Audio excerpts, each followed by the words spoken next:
Welcome to the windiest podcast around. This is The End Is Sigh. That's right. And I'm Todd. I'm Nate. And this is the podcast where we talk about movies and do win themes. And yeah. Welcome to the next episode, Nate. We're back in it. Back in the chairs, back in the saddle. We're back, baby. Nate's... Well, real quick, let's get it out of the way. Why are we the Indecide? Or what do we do and why? We can just combine those. What do we do and why? Okay. Who's your pod and what does it do? Well, normally we go through movies. Most of the time it's underrated. You caught us in March Madness. Oh, that's right. So therefore it is beloved movies. It's movies you should have probably seen or movies that have shaped other movies going forward. Or our own lives. You know, it's whatever we decide, all right? Yeah, that's right. Nate warned you last time on the last pod. If you don't like these movies, you can go fuck yourself. And I put F yourself, and he spelled it out for me, so thank you. Go fun yourself? Go funyon yourself. And I'll be like, welcome to. Yeah, or we normally do underrated movies. What we consider underrated. Obviously, that's a fine line of what is underrated, what's not underrated. Right. That's up to our discretion again. Exactly. Buckle in. And then, why are we called the Indecide? Well, we're not sure how the world's going to end. That's right. So we're making meaning out of the meantime. He's got it, guys. He's got it down now. This is like riding a bike for him. Right? Oh, did we even say we pair themes with each movie? No, we didn't. See, I fucked it up. We didn't. Wow. You tried to throw me into that one. Yeah, so we do talk about the movie. We'll throw in, 2 to 3 themes, depending on what it is, and talk about them for a little bit. In the second half, we'll review the movie. So, Nate, what are our themes for this movie? What is the movie, and what are the themes? The movie is Twister. It is. The themes are, obviously, twisters, tornadoes. Yep, tornadoes themselves. Drive-ins. And badass women, which goes along with the month we're in, and we will get into that for theme number... I don't even know which order we're going in. We'll just figure that out later. We don't. You don't need to know that order. We need to know that order. I kind of need to know the order. Nate does? No. I'll figure it out. Yeah, or we'll just talk about it and edit it in as if we talked about it and you didn't even know about it. Right, because our editing skills are... top-notch. He mimicked the OK symbol. So you guys all saw that, right? Yeah, did you see that? We record this. You can find us on YouTube. Psych. Well, now we have the themes out of the way. What about last week? And I'm not talking about the episode. What did you do since last time? All right. Well, I feel like what I did last week, weather was nice, so I barbecued. What? Yeah. Guys, I didn't have any barbecue last week, if that tells you anything. I knew this was getting under Todd's skin, so I didn't want to tell him before. That's fair. We had some steak. Nice. Oh, yeah. My mom gave me some steak that a cow they bought, and so grilled that up and... Oh, they bought a full cow and had it split into portions and stuff? Okay. It was delicious. Nice. Yeah, it was just, weather was really nice for it. Made sense to get out on the grill and do the manly thing and grill, right? Listen, Women's Month, it is the manly thing to be the grill. Stereotypes. Ridiculous. Yes. We're not getting into stereotypes this time, but no. I think we've talked about plenty of them throughout the episodes. Okay, well, what is your steak recipe? How do you cook it on the grill? What is your go-to? I kept it simple this time. Okay. I did just salt and pepper. That's what I only do, salt and pepper now. It just made sense. Yeah. Do you put a liberal amount on it? I don't feel like it's a liberal amount. Okay, because some of those big chefs, they crust the shit out of them. But then you chew it into it and you're like, that's a lot of salt. Yeah. I feel like when it comes to certain meats, especially if you're smoking a meat, salt and pepper is all the way you should go. That's true. Unless you're doing maybe a maple glaze or something like that, or do you honey put the glaze. Yeah, honey. Oh, no, mustard. Do you ever put mustard on there? No. I think that's just a Southern California, a South Carolina move is to put the mustard on it. That's the binding agent. Yeah. But yeah, sauces, I guess that's okay. But when it comes to seasoning, I feel like salt and pepper is all you need. It comes a lot of flavor you want just from the smoke, and that's it. Right. I used to put a lot of different seasonings on steaks, and then you realize you're like, well, I'm trying to taste the meat. But all I'm doing is basically putting ketchup with fries. That's all you're tasting is the ketchup. You might get some fries. I remember as a kid just having ketchup with my steak. Now I look at it, I'm like, nah, it's kind of weird. Dude, we all grew up with ketchup with our steaks. I know that there's a lot of people that are probably, maybe one of them's listening to the podcast with ketchup, eating their steak and going, oh, fuck you guys. Do what you got to do, man. Yeah. Own it. If you're going to do it, own it. Everyone's got their own taste buds. That's why I always hate, like, the wine connoisseurs, or when I worked in liars. the coffee industry of Starbucks, Yep. where they're like, oh, yeah, this is our most popular drink because it tastes the best. I'm like, that doesn't mean shit to someone else. Right. You're not going to go and have, like, a white mocha or caramel macchiato if you like black coffee. Oh, well, okay. I love black coffee, but I do always get the white mocha when I go to the shops. Well, shit. We got him, guys. We got him with the facts. No, but I see what you're saying. The wine people. Yeah. Now, this is a wine tangent. They don't know what they're talking about. They are the biggest rip-off category scam artists ever, man. Oh, yeah. No one, the amount of double-blind taste studies we've seen people pull on, like, renowned wine article writers and, like, I'm the one that's tried all these, and then they choose, like, the boxed wine. Yeah. And it's like, yeah, fuck off. Okay. I mean, congratulations if you do get it right every time. I've never seen it. I mean, yeah, but even if that's the case, what does it mean? Congratulations, you can tell what that wine is. Does Right. it change the fact that I hate it or like it? No. Yeah. So, you know what? I do like a good glass of wine every now and then. Yeah. Red or white? More of a white. All right, same. More like a dessert wine guy, not a... The red's too Well, red is dry. I think dessert wines are more red, actually, like real red sweet ones. Really? I'm thinking like white is paired with... Because it's like fruitier, right? Yeah. So But I think like that's usually, like I was thinking like an actual dessert wine. I think is like red. Oh, wine. maybe I'm just using it as like dessert. Like the white wine is like it's like a fruitier, smoother one, and not quite as. God, the dry. Yeah. I hate how dry the reds are. Maybe that's what we need to do on here to stop the lip smacking. Just have a nice red glass of wine beforehand. That would help us. I don't know. Oh, what about you, Todd? What did you do last week? What did I do last week? Well, I did go out with a bunch of work friends. Okay. To kind of like an impromptu happy hour. It was not part of the company or anything like that, but we met at a place in Denver called Avanti. Avante. And that is like it's a collaborative, like of different restaurants go in there as like test kitchens. So they'll bring their stuff in there, see what they sell. If it's viable, they move it to a food truck or get their own standalone. And so it's like a testing. Yeah. So you get all these different options. Got some really good chicken tenders. Oh. Yeah, well, the chicken tenders. So this kind of leads into my second part of the weekend, or kind of even like today, because I got some food. But when I went there to Avanti, we were there not very late, but like 10 p.m. Everybody kind of pieced out, and I was like, I got to drive back home. Yeah. And I was like, you know what? I'm hungry. So I was the guy in the middle of a packed bar of everybody drinking and laughing and full tables, sitting by himself eating a basket of chicken tenders. So if you were like, what's that guy's life? That's sad. That was me. And but then I went home. But I mentioned the food because does this have anything to do with the food? Now that I'm thinking of it, just because I ate, I guess that's the only link here. Okay. So I was like, what's the deeper meaning here? no, well maybe it's like sad meals. Okay, so for the first time this month, I had McDonald's. Okay. Since the movie Super Size Me came out. Oh wow, that's over 10 years. Yeah, so I haven't had McDonald's since that movie came out. Yeah. And I don't know if it was just like, I wasn't like, oh my gosh, I'm so scared or something. I was just like, you know what? I don't need McDonald's. Like, I don't care. I was like, Yeah. you know, right? I could probably just do it. I want to, be fit in it. Guys, I'm nearing 40 and out of shape. What was I holding out for? Okay? What was I holding out for? Nothing. All right? So, but that brings me to today. I had McDonald's on the way here. Okay. So I've had it twice now in this month, even though I haven't had it in over a decade.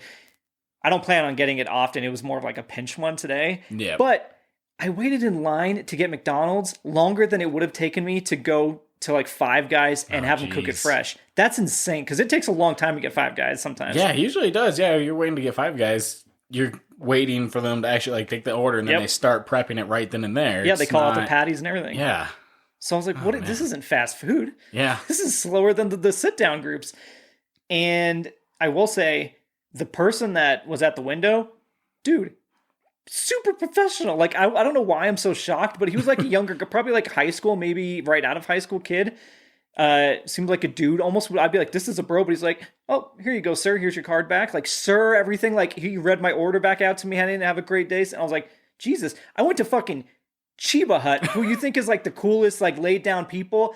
And they're like, Todd, And I turned around and I was like, yep, that's me. And I grabbed the thing. She just looked at me and then turned and walked away. And I was like, not even a thank you, here's your order, have a good day. And I was like, fuck that. Yeah. So it's funny, like, how many people forget, like, customer service, how important it is. yes. Whether you're the bottom of the barrel place or top-notch place. Oh, yeah. If you don't have the customer service, it's not going to work out for you. And it just comes naturally, though. Like, when I'm doing it, like, if I'd gotten a job, even as, today's out-of-touch youth, blah, blah, blah, I wouldn't be a complete asshole even if I wasn't getting paid a lot. I started at just over $6. Yeah. And guess what? Inflation has not occurred with pay, but everything else costs more. So it feels about the same now.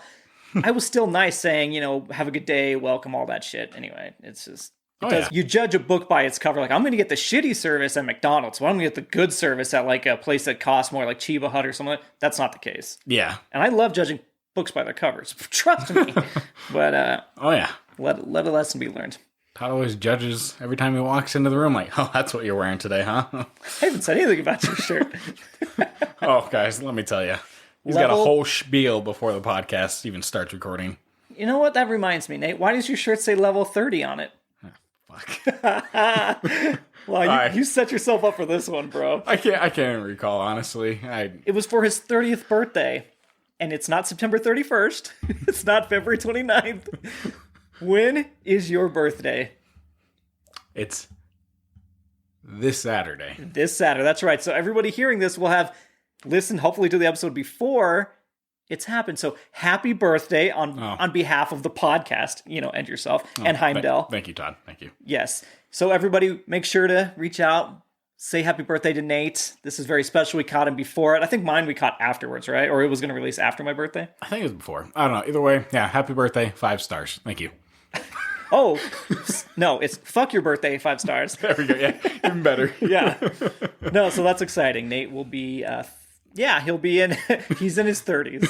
Yes. Although you've called out my age plenty of times, I'm pretty sure. You've called out your own age. Yeah, he's 30. He's going to be 31. Yeah. And plus, I already said his shirt says level 30. I don't know what I'm trying to hide at this point. No. But anyway, so that's exciting. Yeah. Anything else? From last week? No. All right. So does that mean it's themes time? Yeah, it's time for themes. Oh, shit. Theme number 1, Nate. Which one would you like to start with? Badass women, or would you like to start it with tornadoes? Sorry, badass women. Let's do it. Yeah. Yes, in honor of Women's Month. Mm-hmm. It says International Women's Month, but I don't know if every single place internationally recognizes it. There's some pretty back-ass words places out there, but I know that the U.S. for sure does. Should I read a little bit about the history of the month? Yeah, go for it. Okay. And on behalf of all of our listeners, every gender, thank you very much. We appreciate all of you. Okay, so I read this on womenshistorymonth.gov, so they should be the legit de facto source, hopefully. With .gov, yeah. Yeah. It says, Women's History Month had its origins as a national celebration in 1981 when Congress passed Public Law 97-28, which authorized and requested the president to proclaim the week beginning March 7th, 1982, as Women's History Week. So they only started as a week. I mean, and the thing is, like, men really only get a week a year anyway, right? Same. Yeah. Yeah, we never get celebrated. Thoughts, Nate? I could care less. No, I'm kidding. We get celebrated all the time. That wasn't a gotcha. That was rhetorical. No one's celebrating the pod. No. Throughout the next 5 years, Congress continued to pass joint resolutions designating a week in March as Women's History Week. So then in 1987, we go about 5 years ahead there, after being petitioned by the National Women's History Project, Congress passed Public Law 100-9, which designated the month of March 1987 as Women's History Month. Between 1988 and 94, Congress passed additional resolutions requesting and authorizing the president to proclaim March of each year as Women's History Month. Kind of like what we saw with Black History Month, where each year they have to reproclaim it, or I don't think you have to, it's just like you should reproclaim it. And then since 1995, presidents have issued a series of annual proclamations designating the month of March as Women's History Month. These proclamations celebrate the contributions women have made to the United States and recognize the specific achievements women have made over the course of American history in a variety of fields. All right. So, yeah, that was a lot of technical jargon, it felt like, a lot of years and stuff, but it just sucks that there's so many things that have to be passed to be like, hey, can we just recognize that women are awesome? Yeah, but it doesn't make sense, but... Yeah. So, Nate, where do you want to start on this? I have a list from a few different articles. One is Live Science. Oh no, it's back. I threw them in there just to fuck with us, okay? Oh shit. Well, I'll just go ahead and read off what I got. By the way, they have some great SEO if they show up on every fucking search, man. Yeah. So good on them. Somebody's like, this is that SEO person who's like, dude, I'm doing my job, but you guys fucking suck. Right. But anyway, yeah, give me your notes there. So I went through and I did comic books. Okay, cool. Because I think of comics like it seems very male dominated at times. Oh yeah. Between Superman, artists and writers Spider-Man, and everything like that. Batman. But not even just like oh, you mean the characters. artists and Like I'm writers. talking the artists and writers. That's true. Behind it. You know, when you think of like the big people, you're not thinking of females usually. Stan Lee, Steve Ditko, Jack Kirby, John Romita, all that. Snyder, everything, yeah. Yeah. So I went through some of the female ones. So one of them is Kelly Sue DeConnick. She wrote Bitch Planet. Oh, okay, Bitch Planet. Yep. And then Captain Marvel she's written for as well. Nice. But through her time, she's kind of had a thing. She proposed the sexy lamp test. Sexy lamp test. Yep. So what it is from a Christmas story? Nope. This is pretty much stating that if a sexy lamp can replace a female character in a story and still works, it may need a rewrite. Oh. In 2016 began the Visible Women movement on Twitter to dispel the notion that women comic artists are rare in the industry. Because they're not rare, they're just not recognized. Exactly. Oh, the sexy lamp. I've never heard of that. Yeah. That's like the oh man, damn, I feel like an ass because I don't know. What's the test where does your movie pass a certain test? I can't think of, is it the Bechdel test? No, it's not that. It's not the Turing test. What the fuck is it? The only thing I think it was the Pink Floyd or whatever when you play it with No, not that. That has nothing to do with that. This is like, does your movie have a female character that is doing something besides talking about the male character or doing something on behalf of them? Like, they have to be able to have a separate conversation that doesn't involve a man and isn't about a man. Yeah. And then it's like, you've done your job, because so many movies don't pass that test. Okay. Yeah. Next one I got here is Karen Berger.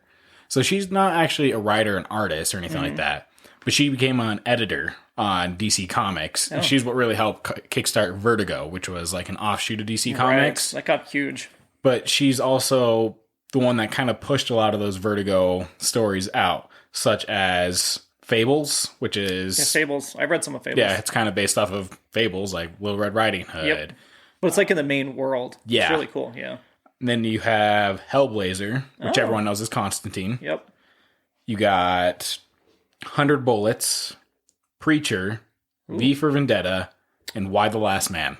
Oh, shit. Those are some staples. Oh, yeah. When it comes to comics, like, those are a lot of recommended books. Even if you're going between, like, main titles of Marvel and DC, a lot of those books come up, like, as a retitle. Right. Yeah, especially those last two, yeah. And then I got Gail Simone. Oh, yeah, Gail Simone's a big dog. Yeah, Yep. she's done a lot of writing for comics. She's done for Birds of Prey, Deadpool, Domino, Batgirl. Yeah. She had another thing, kind of like Kelly Sue DeConnick, Yep. where her thing was, after rediscovering the medium, she became bothered by the sexism prevalent in superhero comics and the list titled Women in Refrigerators. Yep, the fridge. Yeah, woman. so the Yep. fridge scene, that's a big one as far as Green Lantern goes. But she compiled... Do you want to explain the fridge scene real quick? So, through Green Lantern, there's multiple different characters. You have your main one, Hal Jordan, but then there's also Jon Stewart, Kyle Rayner, The others. Simon Baz, I can't think of... Guy Gardner, that's who I was thinking Oh, of. okay. Well, either way, it was Kyle Rayner in which this series took place, where he found his girlfriend dead in a refrigerator to, like, help move his story forward. Yeah, she was a plot device. Like, the death of the girlfriend or female is always the reason the guy has to get into action. You're just a device of being like, well, they killed you, now I need to do something. Okay. So, yeah, this list that she compiled of was a list of stories involving female characters placed in demeaning situations merely to motivate the male character to action. Yeah, the fridging them. I've heard you'll see that phrase pop up online, and now you understand what that means. I got Louise Simonson, which also her husband's in comics, so I think that's awesome to have like both of them in there. Power couple. But she created Cable and Apocalypse and shit. X-Men, so I mean, two heavy hitters right there for X-Men world. Yeah, like that. Everybody knows I mean, shit. He's the dude that shows up in all the big stuff now. Exactly. Yeah, Anne Nocenti, which she created Typhoid Mary, Longshot, Mojo, and Spiral. Another lot of X-Men characters. Mojo. Okay. Mojo, just from Mojoverse. He's an alien that hosts his own TV show based on people that he kidnaps, pretty much. It's insane. So, I mean, you've had a lot of people, like women in comics, just delve out new characters and lay out the groundwork for what's to come. Oh, yeah. And then the last one I have here is G. Willow Wilson. She is kind of newer to comics, but she had laid the groundwork for the new Miss Marvel. Oh, okay. And I kind of read will probably be moved into the movies, I would assume, right? Yeah. So I kind of read up a little bit about her. She grew up, her parents were atheist, and she... Amen. Well, she converted to Islam. Oh, what do I say?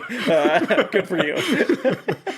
Well, that's always kind of interesting just because, like, her going on later to develop the new Miss Marvel, being from, like, Pakistani and culture, all that kind of stuff. Mm-hmm. So it was interesting to see her tie that all into there. And now you look at, like, how new this Miss Marvel character is. Right. And she's got a TV show coming out now. Yeah, she'll probably team up with Captain. Yep. The Marvels, right? Oh, yeah. Yeah.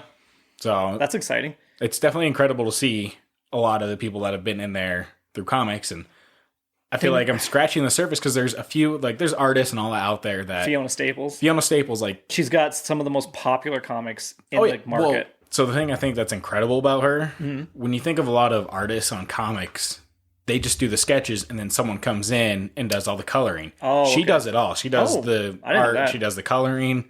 So I always find that impressive just for someone to go through and do everything. Yeah. Not just... God, that's so time intensive as well. Yeah. You have to be a perfectionist too for some of that shit. Oh, yeah. Well, you think, because, comics, you got your artist, your inker, and your colorist. So she's doing three people's works. Yeah. That's incredible. I didn't realize she did everything like that. And Saga's got some of the best visuals in the game. Oh, yeah. I mean, like there's a rocket that's like made out of a tree or something like that, like a seed or something. It looks so cool. Well, yeah, it's first issue. It's like a fantasy land of rocket ship forest. Yeah. And you're like, what the hell? Like, you don't, like, you trying to imagine that. The way she draws out, you're like, that's rocket ship forest. Yeah. Wow. Yeah, and that's that. I'm glad you brought up the comics because the Fiona Staples, the only name, maybe Gail Simone I would come up with, but that's it. Mm-hmm. But I'm like, I could do Kirby and Stanley and Snyder and Capullo and all that kind of shit, right? So I like, but no female ever comes top of mind, even though they're in charge of some of the best characters out there. Yeah. That's crazy. Another shout out I want to give out to is Skylar Partridge. Ooh. She's starting to get into comics. Actually, she got into a Wonder Woman comic recently, which I thought was amazing. Oh, wow. Like she's part of it? Yeah, she did some of the interior art on it. Because I've met her at some of the cons, right? Yeah. So she did one of my pieces that I have in the room of Galactus and Silver Surfer, which I love. It is super awesome. It's got a Nate frame with it too, right? Yeah. Look at that. So yeah, that's what I got for Badass Women. Hell yes. Well, I will take us out of the realm of fantasy and go back to some real life women then. And then I'll finish it up with a movie roundup list here. All right. Yeah, so first off, we've got Jane Austen. Yep. 1775 to 1817. Jane Austen defined an entire literary genre with her shrewd social observations and wit, and questions women's roles within society. Austen had to hide her identity as the author of some of the most popular novels of her day, and it wasn't until her death that her brother Henry revealed to the public that she was the real author. Because she had to hide it so that it would get published. I know a lot of women have done that, where they have to go under male pen names. Yeah. She wrote, of course, Pride and Prejudice, Sense and Sensibility, the, OGs, like, right? Yeah. Anne Frank, 1929, 1945. The Diary of Anne Frank is one of the most honest, powerful, and poignant accounts of World War II and was written by a German teenage girl. The Franks were a Jewish family living in Germany, then Austria, throughout Hitler's rise to power and during World War II. The family hid in a secret annex with 4 other people throughout the war, but were discovered and sent to concentration camps in 1944. Out of the Frank family, only Anne's father survived, and he made the decision to publish Anne's diary. Wow. I mean, that's awesome. He published it and put that out there. The legacy is you get that story out there. Yeah. It's been, obviously one of the most influential things. You have Catherine the Great, which the show on Hulu, The Great, is about in a very funny way. But this is, she is 1729 to 1796, Prussian-born queen.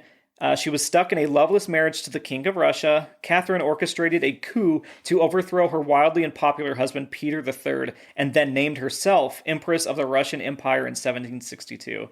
Catherine is credited for modernizing Russia and established the first state-funded school for girls, reeled back the power of the church within the state, and encouraged the development of the economy, trade, and the arts. She is also known for a healthy sexual appetite. So the show does go all over the place, and it's great. It's such a... Guys, I've mentioned it before. You've mentioned it like multiple times. This came up organically this time. Then, of course, we have Rosa Parks, 1913 to 2005. And I did not realize she only died in 2005. Wow. That feels so recent, even though it's really kind of not now. It's still 17 years? Yeah. Well, yeah, it's weird because you think of a name like that and you're like, oh, they died before my time, right? Right. That's in the history books. It's not. And I feel like an ass for saying that. Yeah. Well, I mean, hey, I think we're all on the same page here. Right. Obviously, Rosa Parks was on the bus in Montgomery, Alabama in 1955 when the bus driver asked her to stand up and give her seat to a white man. Parks, a black seamstress, refused, and in doing so sparked an entire civil rights movement in America. That one I didn't go into too much far because we all know the Rosa Parks story. Yeah. That's not to like dismiss it and be like, we all know that, but you should know it. Hopefully you did read in your history books like we have. Then you have Malala Yousafzai. I always just know her as Malala. 1997 to present day. So she is, and that second part will come back into play. Okay. So if you don't know the story, Malala, she was born in Pakistan on July 12, 1997. Her father was a teacher and ran an all-girls school in her village. However, when the Taliban took over her town, they enforced a ban on all girls going to school because they're garbage pieces of shit. In 2012, at the age of 15, Malala publicly spoke out on women's rights to education, and as a result, a gunman boarded her school bus and shot the young activist in the head. But she survived. She moved to the UK, where she became a fierce presence on the world stage and became the youngest ever recipient of the Nobel Peace Prize in 2014 at just 17 years old. She is currently studying philosophy, politics, and economics at the University of Oxford. That's awesome. Right? Yeah.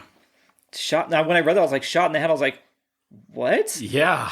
Jesus, dude. Yeah. The depths they'll go to like make sure people don't be successful that aren't on their own agenda. Marie Curie, 1867 to 1934. A pioneering physicist and scientist, she coined the term radioactivity and discovered two new elements, radium and polonium, and developed a portable X-ray machine. Curie was the first person, not woman, who has won two separate Nobel Prizes, one for physics and another for chemistry. And to this day, Curie is the only person, regardless of gender, to receive Nobel Prizes for two different sciences. Wow, that's two different ones. I can't even fathom what it is to win one. You have to be the best in your That's And here's another a duh you should know, especially because it's so recent. But Ruth Bader Ginsburg, 1933 to 2020. On the Supreme Court, she served, where she worked for 27 years through cancer and other illnesses. Her history of dissenting opinions on the court built her up as an icon and earned her the moniker the Notorious RBG. And I always loved that. That's such a great moniker. Throughout her career, Ginsburg promoted causes such as financial equality for women, equality in education, LGBTQ plus rights, civil rights for immigrants and undocumented people, and rights for people with disabilities. So yeah, she was a powerhouse, and it was a big... It's a giant void on the Supreme Court. They're just right now trying to fill that. You have Frida Kahlo, 1907 to 1954. I don't know if you've ever heard that name, but Frida. One of the most celebrated and recognized artists of the 20th century. Frida Kahlo spent much of her early life bedridden and in agonizing pain. She contracted polio at a young age and was involved in a horrific bus accident when she was only 18 years old. However, it was during her long recovery that Kahlo found her love of art, in time developing her unique style that would become recognizable around the world. Despite her illness, she refused to stop working and even attended her 1953 solo exhibition in a 4-poster bed just a year before her death. So, that's badass. Some argue that Kahlo shaped the world of contemporary artists of color, bringing personality and politics into self-portraiture. Yeah. Here we are, just two guys recording a pod. If we had a cold, we'd be like, we're going to call it good. Right? Yeah. She's like, I'm going to go in my bed in my illness the year before she dies of it. And it's like, I'm going to see this through. Oh, my gosh. Yeah, we're fucking douchebag pansies. Okay. Then you've got Emmeline Pankhurst, 1858 to 1928. As the iron-willed leader of the Women's Franchise League and later the Women's Social and Political Union, she fought for women's right to vote in the United Kingdom by any means. Their motto was deeds, not words, and the group used vandalism, violent protest, and arson as means to bring about social change. Pankhurst believed that it was necessary to go beyond civil disobedience in support of her cause, claiming in one 1908 speech, "It is because we realize that the condition of our sex is so deplorable that it is our duty even to break the law." This resolve saw her arrested on countless occasions. She argued that unless women were given political power, the laws of the country wouldn't have an equal standard of morals. And she's right. And Yeah. she fought, and she, again, any means necessary. And sometimes that's why anarchy is a thing, right? It's not like you're going out and killing people, but you're like, I'm making a statement at a certain point that you need to pay attention now. Oh, yeah. Again, Nate says his list wasn't exhaustive. Mine is by no means exhaustive of real life heroes, and I wish we could do it better justice, but here we are. We're trying. We're trying. Joan of Arc, 1412 to 1431, considered a heroine of France for her role during the Lancastrian phase of the 100 Years' War. Joan is also a saint in the Roman Catholic Church. She was part of the siege of Orleans as part of a relief army. She arrived at the city on the 29th of April, 1429, and quickly gained prominence for her role in lifting the siege 9 days after she arrived. She had a key role in the Loire campaign, which culminated in the decisive defeat of the English at the Battle of Patay. She participated in an attack on the territory of Perinet-Grissards, and she organized a company of volunteers to relieve, I'm going to butcher all these French names, Compiègne, which had been besieged by the Burgundians. Sounds like we're on Burgundy stuff. Yeah. The Burgundians. And I mentioned all these things she was part of because she was captured by Burgundian troops and exchanged to the English. She was put on trial by the pro-English bishop on a charge of heresy. She was declared guilty and burned at the stake, dying at about 19 years of age. 19, and she had done all that shit. Won these battles, gone in, been part of it. Like, dude, that's why she's now a saint in the church. Like, makes sense, yeah. God damn. I mean, fuck. Guys, we did say badass. Yes, badass women. Now I'm going to finish up. Do you have anything on your end, or you want me to finish up with a list here? I got one other thing. Yes, one other thing. I guess I want to give a shout out to the biggest badass in the world for women, my mom. Ooh. Yeah. And you don't get to say the biggest. I have a mother too. It's not brownie points or anything like that, guys. It's just, I think everyone can respect their own mother just because, like, you've seen them grow up and seen what they've gone through. So yes. Yeah. Oh yeah, 100%. I want to give that award to my mother too, so they have to share that. Thank you very much. Mother, turn on the pod. Okay, I reference you in almost every pod, whether it's good or bad. But yeah, no buts. I don't even know why I said but. Yeah, I agree. Mothers have a very tough job. Yeah. Whether you're a single mother, part of a family, whatever, it's the weight that's on the shoulders is incredible. Yep. So yeah, I don't know how they do it. I can't do it. That's why I don't have children. All right, Todd, continue on. So I wanted to finish up kind of with our, we're a movie podcast at the end of the day. Mm-hmm. The Hollywood Reporter did a survey of Hollywood's 50 favorite female characters. Now, I'm not going to go through all 50, but I kind of brought out some names. I want to kind of get your reaction on what, if you agree on certain... seen it? Or... Yeah, right. So at number 50 is Juno from Juno. Okay, yep. Dorothy Gale came in at 48. Annalise Keating from How to Get Away with Murder came in at 45. And I haven't seen that show. Have you seen How to Get Away with Murder? I have not seen it. I hear it's really good. And I need that's on my list now. Now, I question this next one. Sansa Stark came in at 44. This is list, they're objective. I understand. Yes. She was great for like the start of it, but it just... She was a side player that just kind of got pushed around to different places. And I do get, you could have, pushback on us to say, well, a lot of women's roles in history, unfortunately, were relegated to like supporting the man in power and just biding your time until you were able to, like, Catherine the Great took down her husband and became empress. Yep. But still, like, Sansa was a different level of kind of... Yeah. Exactly. Anyway, Elaine Bennis at 42. Oh my gosh, I'm drawing a blank on that. Seinfeld. Okay, yeah, I was like, wait, I should know this. Yeah. Yep. You've got, now this one I agree with, Brienne of Tarth at 38. Yeah. And I guess the last season kind of went back a bit on her character, but she is a badass from... Oh yeah, she is. On there. Carrie Bradshaw at 35. That's Sex and the City. Okay, I was like, this is not ringing a bell at all. I think she's a role model for, a different generation of women, obviously. Yeah. That kind of, I'm dating and I control my own destiny, and it's not like you have to be some buttoned up persona in the for men and everything. Now, Game of Thrones pops up way too much on this list, I will say. Cersei comes in at 34. But I mean, she is powerful as fuck. she is. Let's ignore the whole "I'm fucking my brother" thing. Yeah, ignoring that, like, I guess, like, the character that she built on that show is phenomenal of what she did. Right. And everything she went through. The whole no shame. mercy. Yeah. Shame. Like, everything she did in that show was great. Yep. I feel like that show, if you died before the end, you did great. That's fair. Spoiler alert. She died at the last second. I know. Spoiler alert for all that. I don't know if we should mention that. Yeah. Maybe I'll put in the alert. Just remind me. Or you put in. Yeah, one of us put in that We'll alert. see. Yeah, I feel like it's old. Yeah. Yeah. What about Jessica Jones at number 28? Yeah, no, it's a great show. I enjoyed it a lot. Recently came on Disney Plus. It did. I think Jessica Jones as a character is very interesting because she's hard-headed in terms of like she's a drinker and she doesn't want to really change that kind of thing. She sits her own way, right? Like she's going out and doing whatever the fuck she wants, and she had a lot of trauma, as you realize from the Man in Purple or whatever they call him. Yeah, the Purple Man. Yeah, the Purple Man. But yeah, let's go to 26. That is Selena Meyer from Veep. Okay, I haven't seen it. I know you said it's a great show on HBO. She is a monster, but she plays it very well. And I don't know, maybe if you're a woman in politics, you have no choice but to be... It's like It's Always Sunny, but for politics. Okay. So everybody's like that kind of douchebag monster. It's not even just like normal.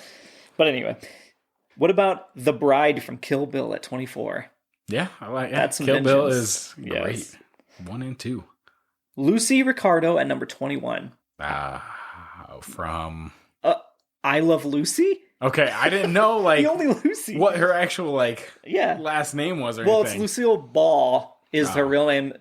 Lucy Ricardo is her name in I Love Lucy. Okay. Yeah, she was a pioneer for women. And I know there's that movie with Nicole Kidman, and I have not watched it. It's on my feed. I just haven't watched it yet. But I do know that Lucille Ball was very much a powerhouse in like the production part of it. I was talking to a friend recently, and they were like, she even would know, well, if somebody came into the home from behind me and I was like vacuuming or something like that, why would I not be able to do this? Or why not hear this? Like, it was very much like very pushing back on kind of those old stereotypes of shows of like those black and white shows. Like, well, let's not just be dumb. Let's be smart about how funny we're being. Yeah. You have Ripley at 12. Alien. Yep. Oh, so yeah. Just by default, Weaver, like, she always has a presence in movie, no matter what. Yeah. She's in freaking Finding Dory. She's the voiceover of the whole like aquarium that they're like trying to escape from. Oh, like the announcer on the thing? Oh wow, I didn't know that. Oh. Now, this one I also have a problem with. Daenerys Targaryen at 8. First 7 seasons, yes. Yeah. Liberator, never questions the morals, does the right thing. Spoiler alert. Again, hopefully spoiler alert. Goes off the fucking cliff. Like, just one moment's like, nah, I'm going to ruin everything. Yeah. Seasons 1 through 7. Great characters. Stop after that. Yeah. So I can understand why they're on this list partially, but season 8's where it just shit the bed. Oh, yeah. You have Dana Scully at 5 from X-Files. Okay. Never seen X-Files, so... She is great FBI agent. Like, she was the voice of reason every time Mulder would be like, hey, I believe in aliens. She's like, they're not real. And granted, the show then was like, hey, they're real. So kind of fucked her character over. But Leia comes in at number 2. Okay.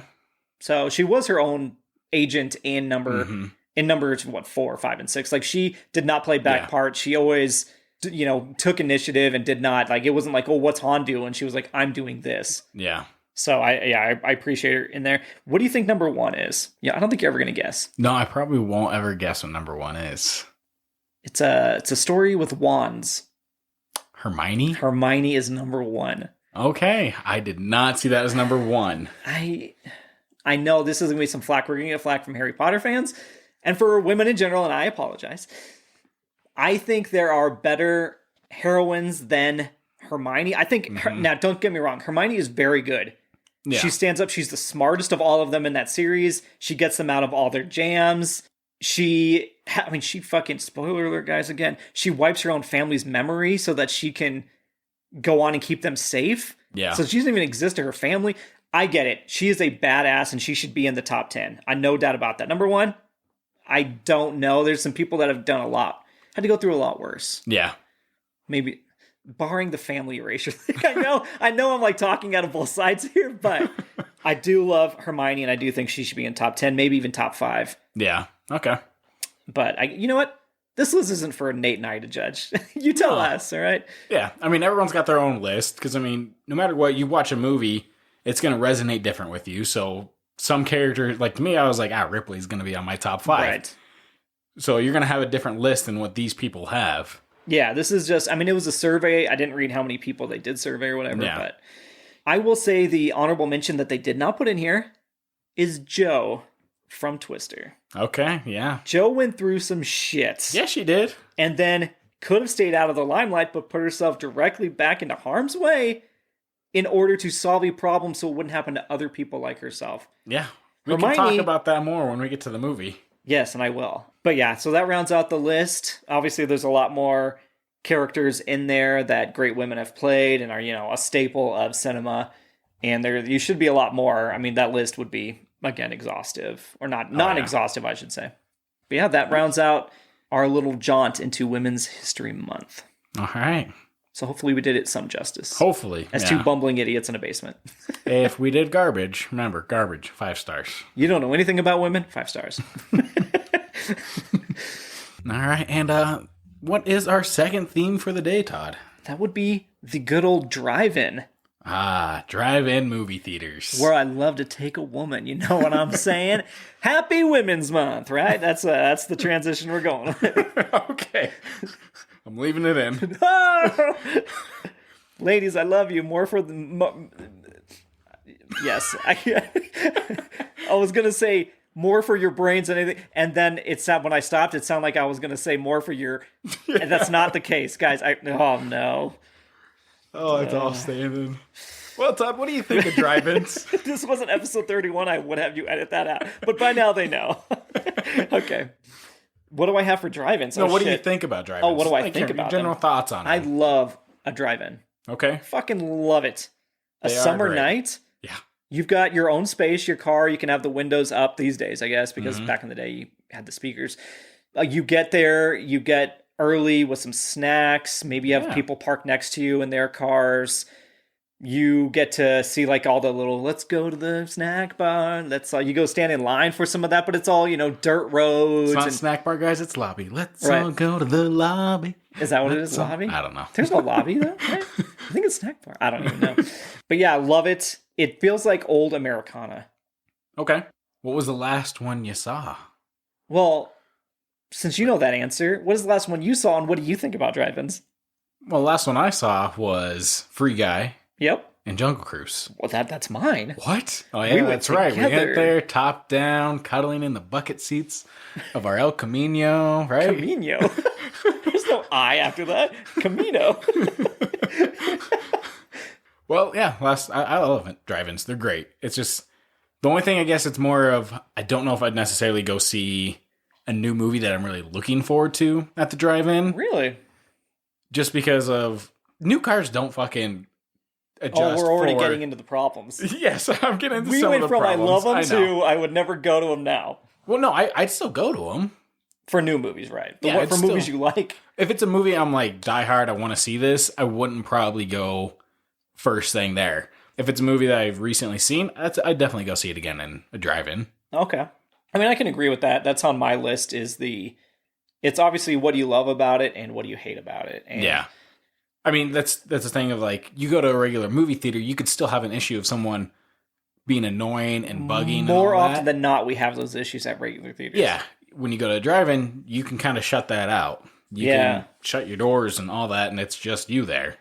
If somebody leaves or has to turn their radio back on, it's like their brights come back on, their taillights come on, they have to restart the car. Yeah. When we went... And I was with somebody, you were with somebody, and then we also had a couple parents there as well. Yep. So there's 3 cars, but I remember stacking up different objects in front of my radio because I have like the LCD screen. Yeah. And it was so bright, but my radio times out, and so then I had to go and click it open, turn the sound back on, make sure it doesn't like just blare out or whatever. and then cover the lights up again, pitch black. And I did that all the time. It's so annoying. It's one of those things that suck. Like, obviously, knowing that forward, maybe a boombox or something like that, to where you can just play through there and not have to worry about the car issues. Yeah. But like I said, that is one of the issues with the drive-in, of course, is people leaving in the middle of a movie, or as the movie's ending, everyone's lights hitting the screen and just dimming it out completely almost.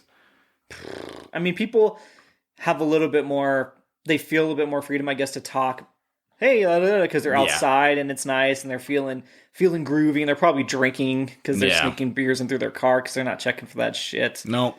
And you can buy beers, I guess, anyway. Oh, yeah. You can. Yeah, they have alcoholic beverages there now. At the they had the slushies, right? Yeah. The alcoholic slushies as well. Yeah.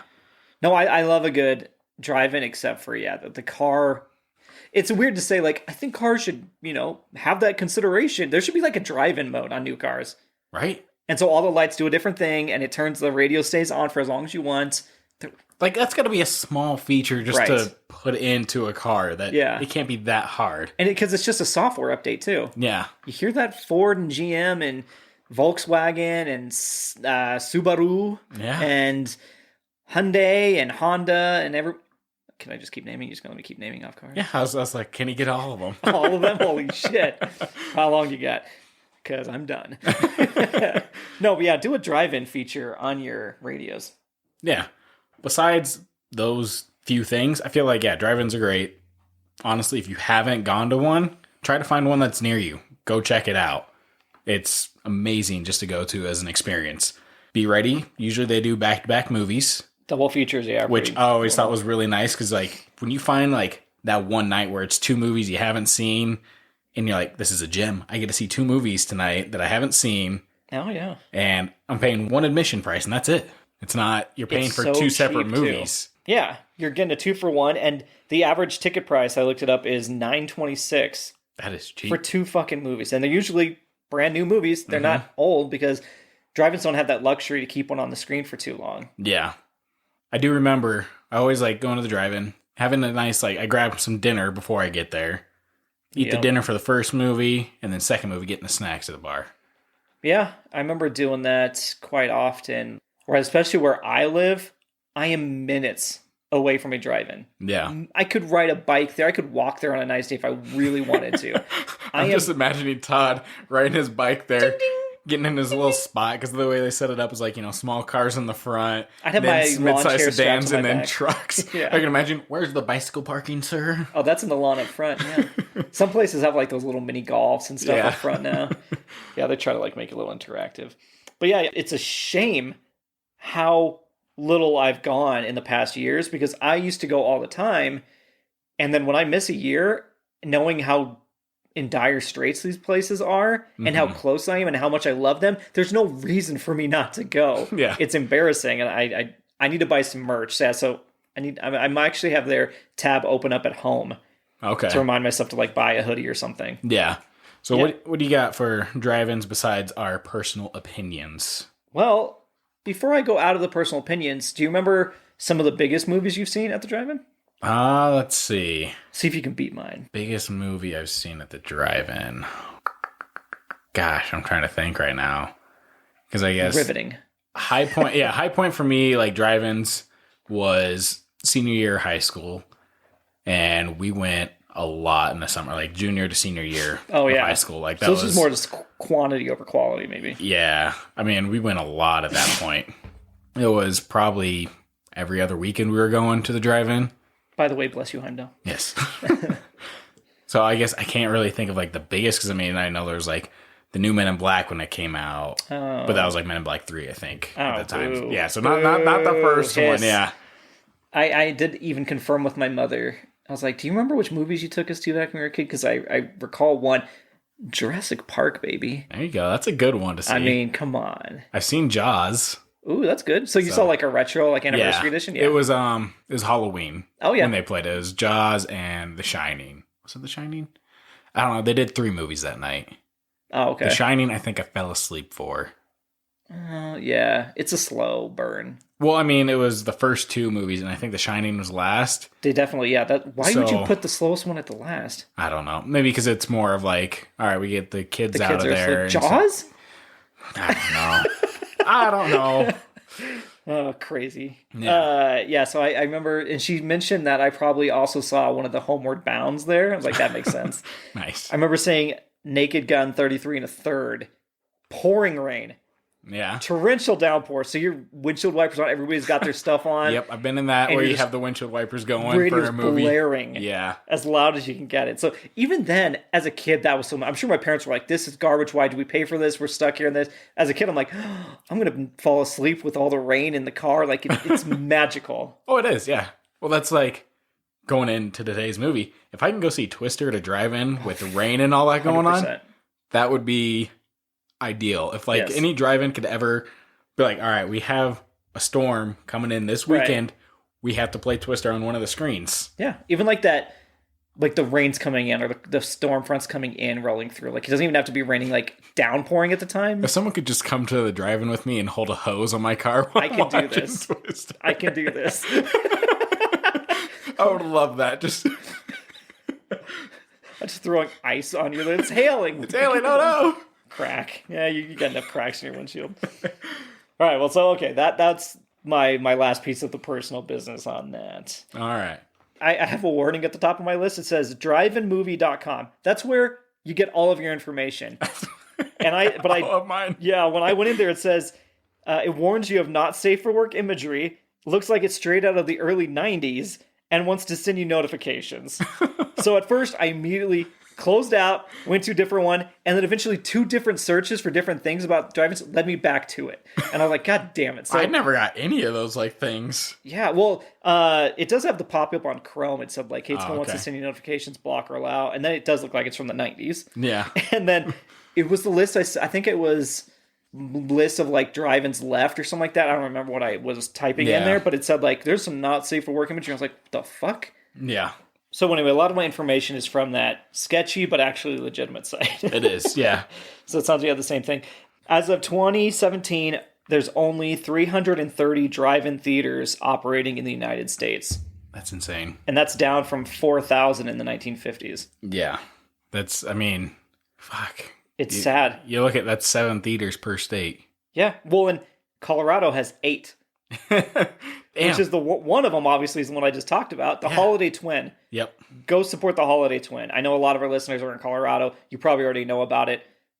Hit us up. We'll go to drive-ins with you this summer. Oh, yeah, definitely. But think of it, we'll get all our posse with our cars parked there. That'd be great. We could take a whole fucking row. Yeah. You'd have to get like a block. You don't want the row, right? You want a block. Yeah, you want a block. You want like a good section. Yeah, we have some people that can probably bring a couple trucks so they can park behind. But then we'd have to park now because then they're at the very back of the lot. Yeah. We'll figure it out. We'll figure it out, guys. Yeah. We'll get a goddamn semi and we'll roll it up there. That would be amazing. One of those outdoors that opens from the side. Dude, that would be... Oh, that would be awesome. Okay. Well, people would hate us unless we parked in the back. Then where's the parking for that? Because usually it goes car, mid-size sedan, truck. Are they going to be like, fucking goddamn it. Like, hey, you never specified this vehicle's not allowed. Yeah, does it say less than 6 axles only or something? I don't know what it is. Let's create a new rule for us. Right. Well, let me go through some facts then. How about that? Okay. So these are actually from... Guys, this is I themed it. It's from womansday.com. So I trust these guys. All right. By that I mean ladies. Do you ever had anybody offended when you say guys? Like I just naturally I'm like, hey, you guys are coming over, and it's a group of women. They're like, we're not guys, and it's like, I'm not meaning literally guys. No, I understand. Like I guess I caught myself doing that at times, like at work when it's like a group of ladies leaving. It's like, oh, have a great day, guys, and I'm like. So I started saying, have a great day, ladies, or something like that to where... Oh, you see, you corrected yourself. Yeah, but I don't know if it's... I just kept doing it. It's hard to say if, like, I don't know if, like, someone is offended to it or if it's just they're used to it. I don't know. Well, used to it, I guess, doesn't mean you don't have to be offended, right? Yeah, I don't know. I wonder if that is going to be something that also gets, like a faux pas. Like, it gets pushed out. Like, you never say guys. Yeah. Or like you never say like a workman, you say like work people or things like that. You make it more universal. Yeah, hench people. Got it. Yeah, exactly. Well, look at that callback. See, this is why he's here. Okay, first fact. The very first drive-in theater opened up in Camden, New Jersey on June 6, 1933. Right here. Nate also has that note. Well, Nate, what do you think about that? I mean, that's crazy to think how old it is. Because I can't even think of like the 30s and cars and all that. And just everyone piling in to go see a movie. Because I think before that they had like pop-up movie theaters. Oh, really? Before that. This was like the first actual like one that was staple and like it was there for good, permanent. Oh, wow. Because it just happened after the Roaring 20s. And you always think of the 20s, it's like parties and it's the F. Scott Fitzgerald phase, right? And so you'd think, I feel like drive-in would fit into that theme, but just right after seems about right, I guess. Well, fact number 2, the idea for a drive-in was thought up by Richard Hollingshead, a New Jersey, shocking, surprise, wow, auto product sales manager. He came up with the idea because his mother found movie theater seats to be too uncomfortable. I can imagine back in the 30s what it was like. Like, seats aren't that much more comfortable than at home or than a movie theater. Well, I mean, imagine what they had in you think they had, like, cushioned seats? Maybe? In theaters? Yeah. I think you said like the thinner fabric. Like, there's some... I don't think it was just, like, wooden chairs, was it? I don't know. Huh. Guys, who's forking out the extra money, though? Because maybe some theaters did, but did all theaters actually have, like, the cushioned? Right. I just don't think sitting in a car is any more comfortable than a chair for a couple hours. Yeah. That's, I mean, to think of an entire idea and make it into a theater outside in your car, that's a huge jump from my seat's uncomfortable. Yeah. But it does go the fact that he's an auto product sales manager who went, hey, I'll use what I know. What if he'd been doing anything else? He's like a boat salesman. Now we just have lake drive-ins. Oh, come on. I would love to do one of those. Something like that. Wouldn't you? If you'd be rocking in the boat too much, somebody would like turn on their engine and have to like leave and everybody's in the wake. Although you've seen those interactive theaters where they'll play Jaws and everybody sits in a big pool. I've wanted to do one of those. Yeah, and they'll like rush the water sit in a tube and all that. Yeah, that would be amazing to do something like that.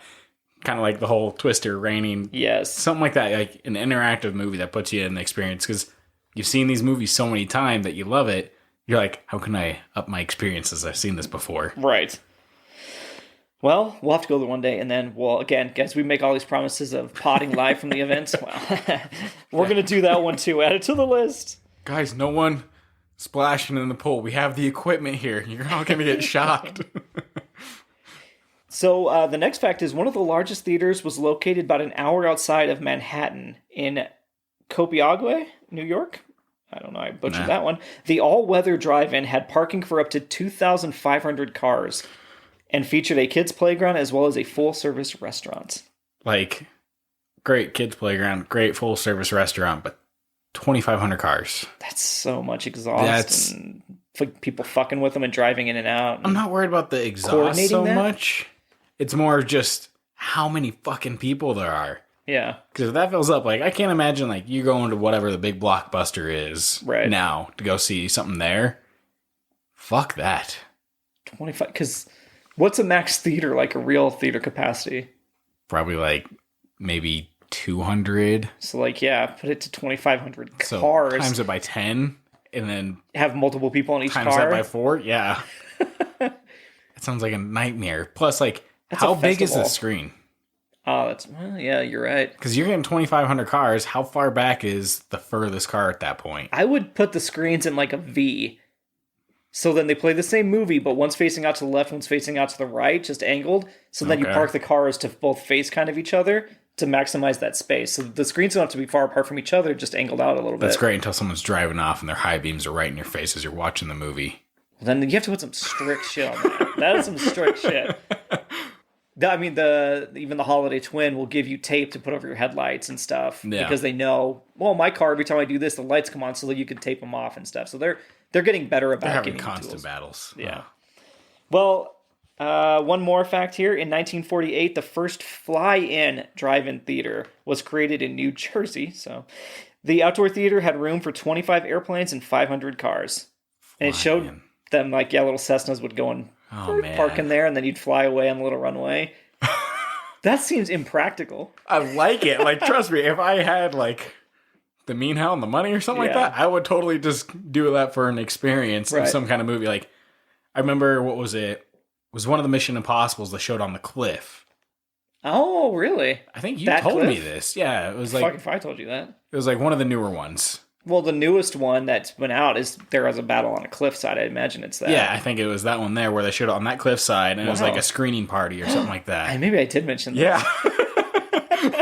So I was like, that's incredible to have something like that. Like you go somewhere on set where it was filmed would be another experience to have in Hell itself. Yeah. That's such a, you hold on to that stub and yeah, that's. Oh yeah, you hold on to the memory. You don't forget it. You're right. You're right. I did say one more, but this technically isn't a fact yet. This is just a thing that they're working on. It says, although it technically hasn't opened its doors yet, Lighthouse 5 in Eustis, Florida is set to become the world's largest drive-in theater. It will have 5 screens and is even set up to offer RV parking and camping. Wow. So it's like this big lighthouse in Florida, and they're still building it. Okay, I like the idea of the camp, but like, I just don't know, like, the people that set up, like, hopefully they're respectful that are camping there. Oh, yeah, like, for sure. I think it was the same as anybody driving up, though.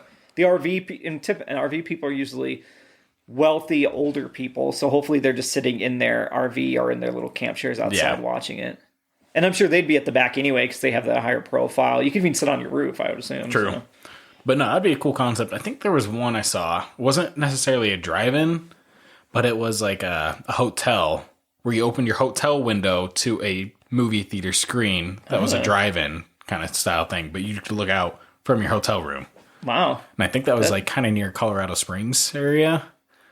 Maybe it's still there. So, I mean, I was like, that's a cool concept for like just a hotel to stay in where you're like, all right, just pop open the blinds and watch a movie. Okay. Yeah. I mean, I like people getting inventive with the way they're doing them. I mean, it's weird because like you could do it as a hotel and a drive-in at the same time. Right. Well, and always the washover, I guess, the washover, I guess the spillover for people that are nearby those, they get to just, it's a free show all the time. Like around the Holiday Twin, there's a row of houses. Yeah. You sit on your roof. There's apartments now, too. Yeah, there's apartments. So you just walk on your balcony, turn your radio to that, and you watch the movie. Yeah. Done. For free. Yeah. That's like a selling point right there. Yes. Shit, I'm moving. Should I? Oh, hold on. Hold on a second. I might have just come full circle here. All right, let me look into that. I'll get back to you. Man, we could do a live commentary on a brand new movie from the balcony. Shit. We could, though. Yeah. Or we just find somebody that lives in one of those and be like, hey, let's make friends. Right? That's true. And if you end up being that person, we didn't use you for your for your space. We're real friends. Just showing up to a random apartment. Hi, I'm from 2B. We made pie. Pie? Did you actually bake a pie? Or was it store-bought? Yeah, we baked it. Of course we're going to bake it. We got to weasel our way in there somehow. You want us to put in effort? Yeah. Well, on the topic of effort, Nate, what did you get for facts on your end? So, a couple other things. Obviously, drive-in theaters, they had their issues going forward. No, they didn't? Oh. No. Okay. Well, never mind. We're good. No. They had their issues with cinema upgrading. Oh, okay. So the thing was, everything went to everything went to digital. So that was the big problem with drive-in theaters trying to sustain themselves because they had to start moving all their projectors to digital, right? Which ended up costing, I think it was like $60,000 for a projector. For one that can project that well, that big, and all the different Yeah. So that was an issue, and a lot of drive-in shut down from that. And I was like, that makes sense. I feel like one fundraiser probably could have handled that. If you have a devoted fan base. I feel like, I mean... But some of those are in such small towns, there's nobody there. A lot of drive-ins now utilize that space for festivals where they can set up booths now. And they do concerts and stuff. Concerts. So it makes sense of like, hey, we got this space, let's actually utilize it during the day, not just at night for the drive-in. So it makes sense that they started doing that. Another thing that kind of helped the decline of drive-ins was VHS tapes. Really? Yeah. So obviously, probably because then it's like, oh, well, we can just wait till it comes out to watch it. So just the rise of home video. Yeah, okay. I feel like, VHS tapes is obviously very broad of what they said, but it would have been for the time where the decline started happening. Yeah. Man, fuck you, VHS. Yup. You have to rewind a drive-in movie. And then another thing that also helped with the decline was increasing values in land. Oh, pricing them out of their space. Yeah. Well, they would build up around them, too. Yeah. That, or it's just one of those where the owner is like, hey, I can get this much money for the land. I could sell it and be okay then there. God, but then you're losing an institution. Like, I get it. This is capitalism versus nostalgia. Yeah. I was trying to look up if that one in New Jersey was still there. Oh, like the couldn't OG, find the 33. anything because I was like, I feel like that would have been the staple to have like the original. Like we're the first one, yeah, and we'll be the last. God damn it! And then the last one that is on here, Yep. is fucking daylight savings. Oh, hello, darkness, my old friend. Yeah, Right. this is another thing that attributed to the declining of drive-in theaters. But why? My guess is probably depending on One day of the year. Well, I don't know what it was like when daylight savings starts. Like when they decided daylight savings would be a thing, did we jump forward or backwards an hour? When did that originally start?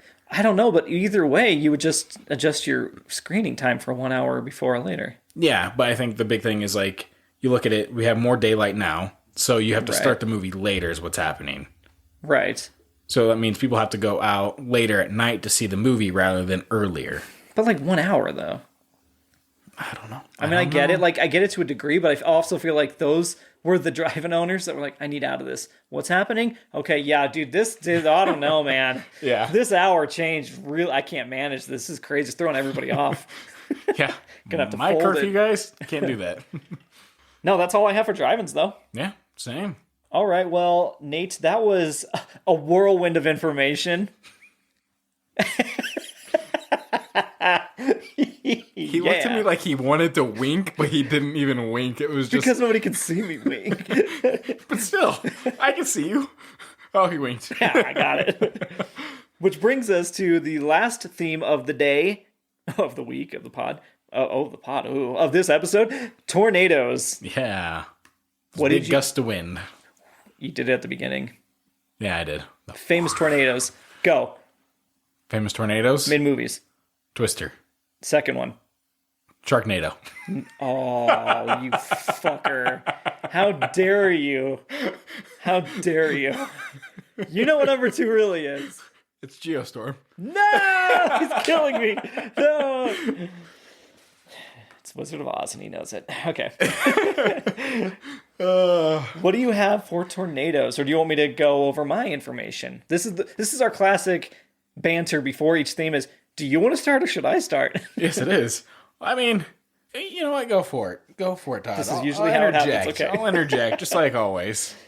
For over 3 decades prior to 2007, the most widely used method worldwide for estimating tornado strength and wind speed was the F scale developed by Dr. Theodore Ted Fujita, which would get the Fujita scale. Yep. From Now, Dragon you didn't Ball miss Z. it. What's that? From Dragon Ball Z, yeah, Vegeta. Oh, God. So, it sounds like we edited me, like, introducing the topic of the F. Wait, did not. I just jumped right into that fact. So if it feels like there was a sudden change to a fact, that was natural. But anyway, we're talking about the types of tornadoes first. And we know it's defined it by the F scale. They just shortened it down. Mm-hmm. Since 2007, in the United States, they use the new enhanced F scale, which is now the standard for assessing tornado strength and resultant damage. So the first scale it was using an old barometer for speed measurement, and it wasn't like always accurate for speed on the ground and stuff, and so they had to kind of modernize it, obviously, which kind of leads into our movie of them trying to figure out more wind speeds.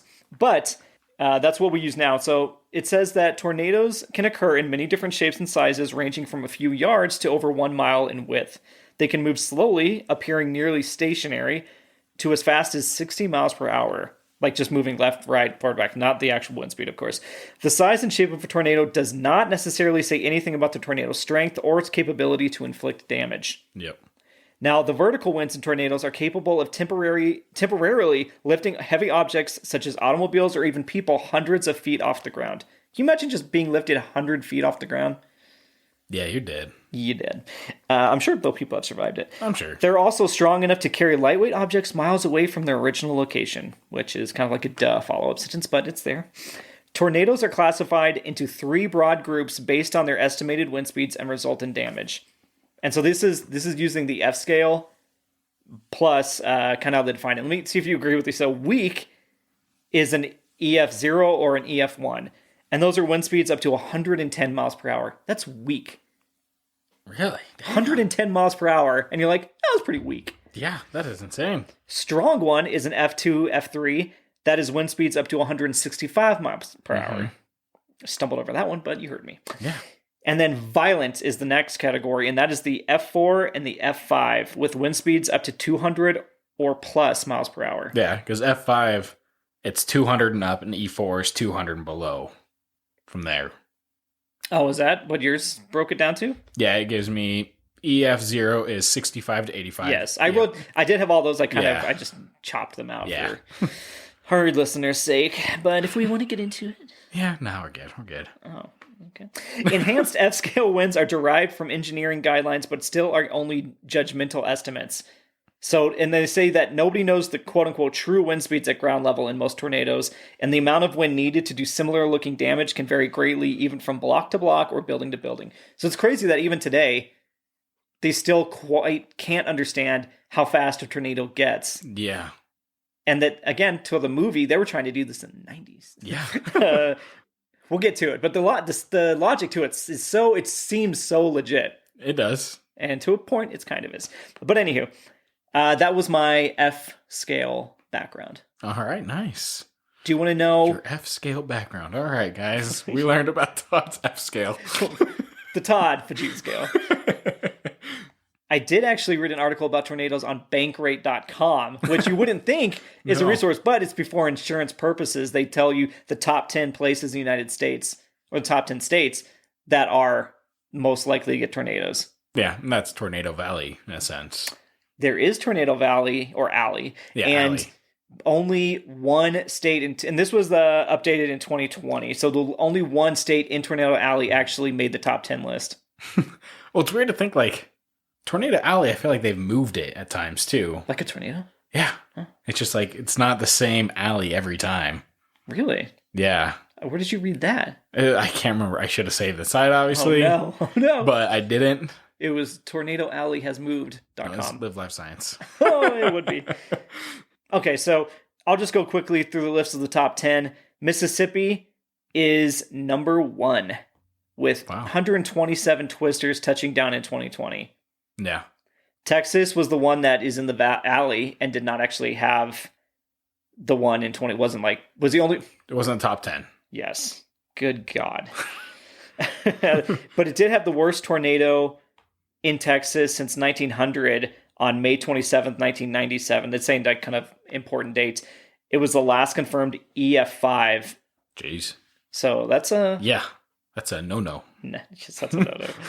Alabama came in at number 3. They had the costliest tornado damage on record in the U.S., occurring in Tuscaloosa in April of 2011, causing $8.5 billion in property losses. Jeez. And then you got Georgia, Illinois, Minnesota, Florida, South Carolina, Louisiana, and then North Carolina rounds out the top 10 with 54 confirmed touchdowns. Wow.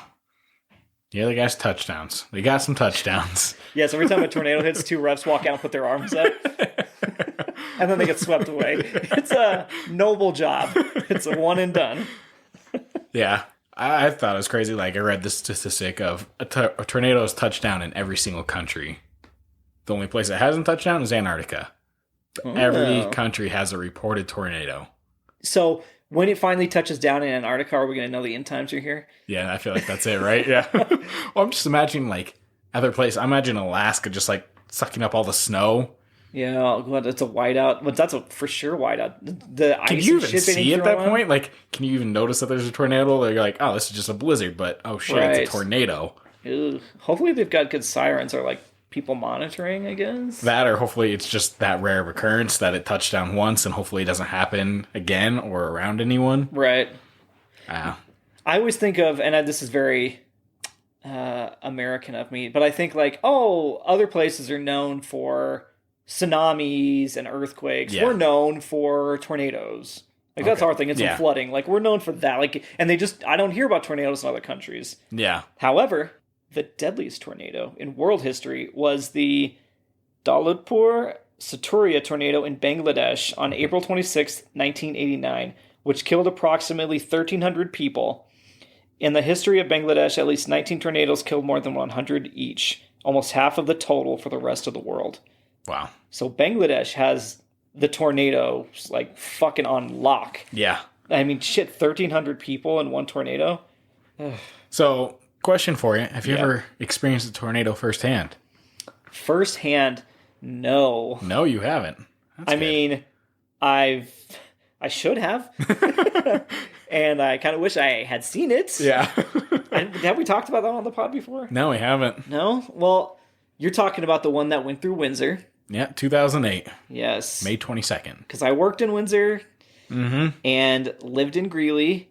Okay. Yeah, that's kind of right there. And it went from Greeley into Windsor. Yeah. Down 34, which is the road I took home every day. And I was at work in Windsor. And then I, for some reason, went to my mom's place that afternoon at 1 or 2 p.m. I got off work because I worked a morning shift. And I drove to Fort Collins and went and took a nap. Woke up. And the tornado had so you slept through a tornado, practically. Yes. If I had just gone home normally, I would have been right there as he was on 34. I wouldn't have been able to see it. Yeah. Like, I'm not like over here being like, oh my gosh, I nearly avoided disaster. Yeah. But like, they wouldn't have let me on the fucking road. I remember seeing videos from that.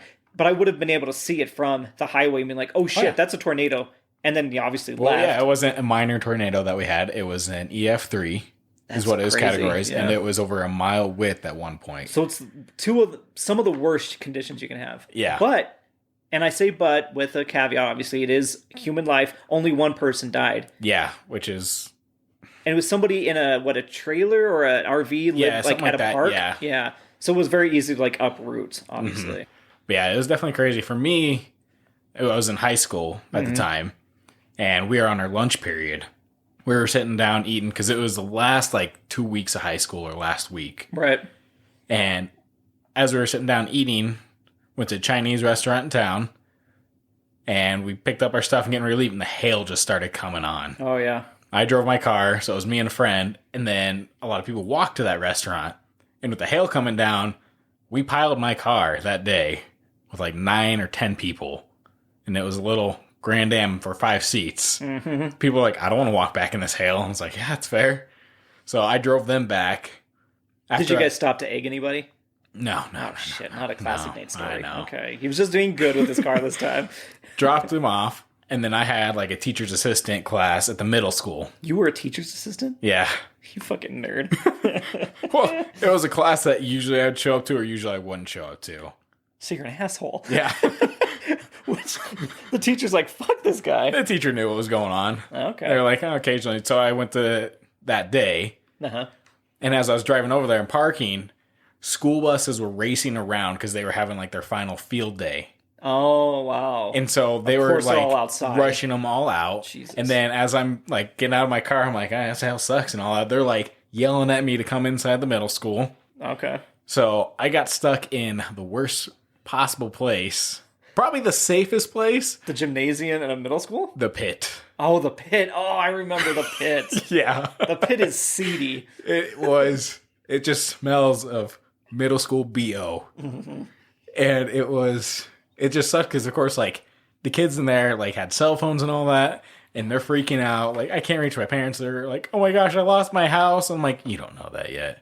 Although a lot of people did lose their houses. They did, yes. It was $147 million worth of damage. Wow. According to... It went through... Insurance. The area of Water Valley kind of ripped through the side of there. Yeah. It was crazy to see because you always hear about tornadoes. Yeah. And then actually have one be in place. You're like, wow, it damages insane. Oh, yeah. Well, I mean, where my parents' house was at, it wasn't necessarily in the path or anything like that, but from the winds and the hail and all that, there was damage to the siding and the roof and all just from that. Oh, yeah.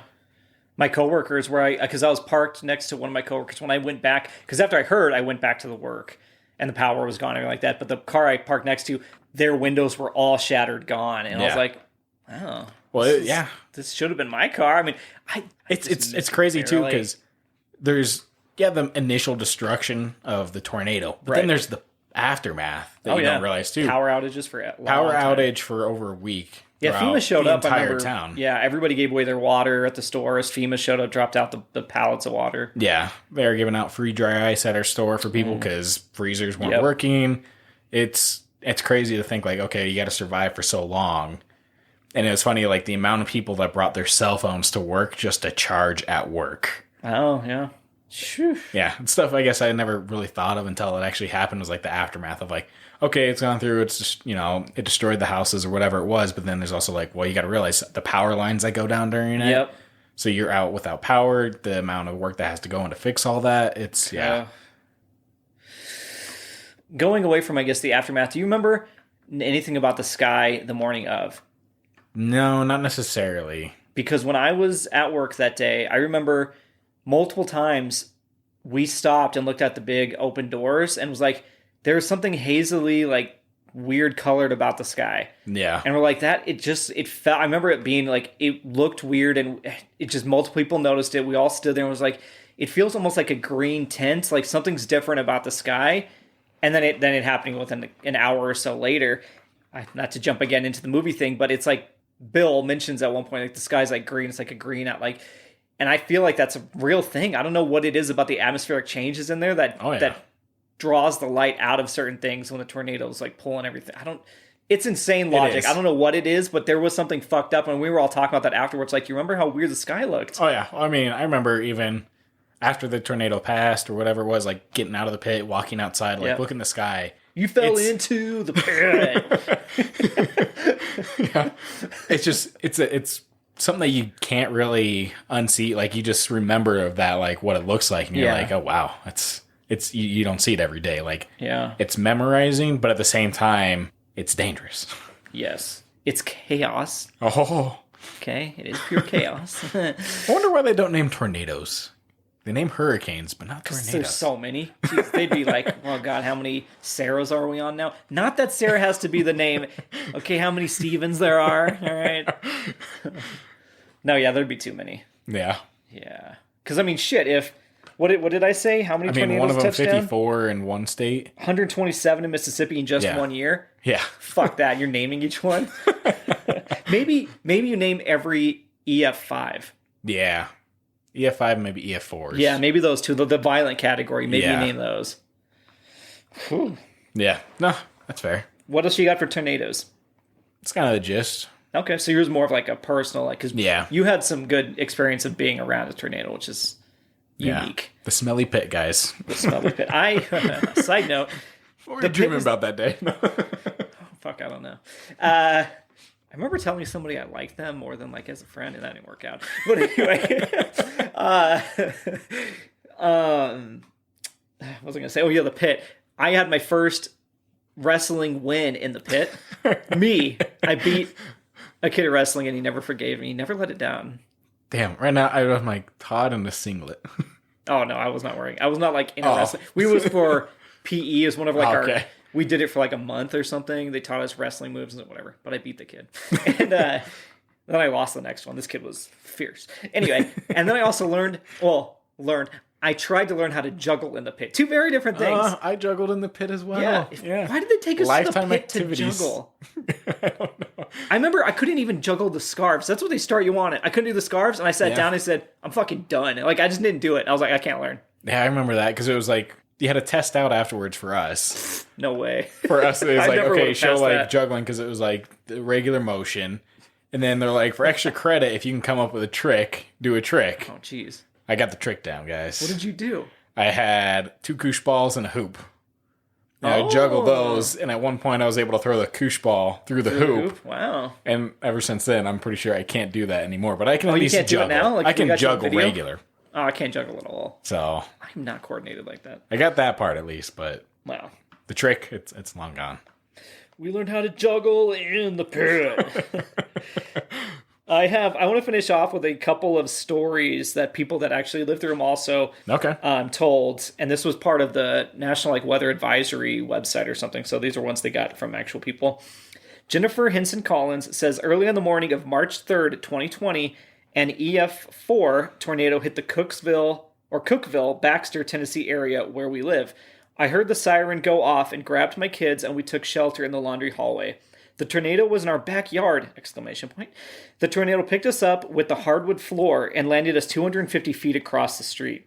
We lost everything. I could feel my guardian angel right behind us, hovering over us to protect us.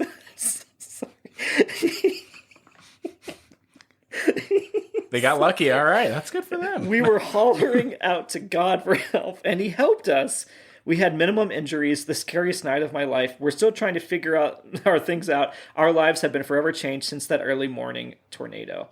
So I went, God responded for help and helped them. And I went, now let me read about this tornado. So I went, an article from that area says, tornado east of Nashville on Tuesday was nation's most intense in nearly 3 years.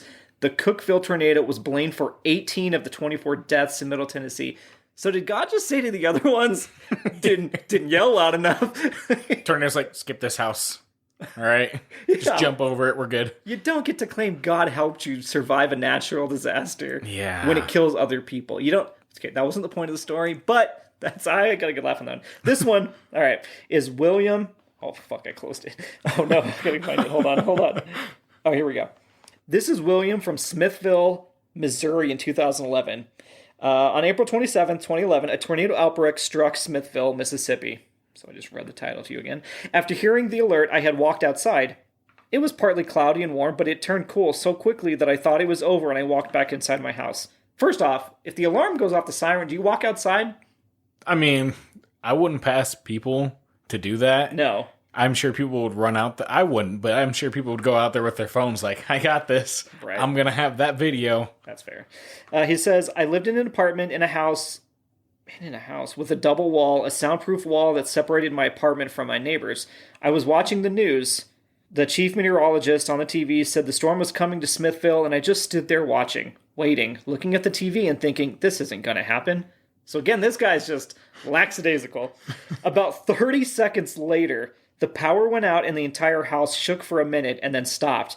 And I thought it was over, so I was about to get up from my floor. When the shaking began again and wouldn't stop this time, I felt the pressure drop, and as the shaking got louder, I got worried. Then it felt like the house exploded.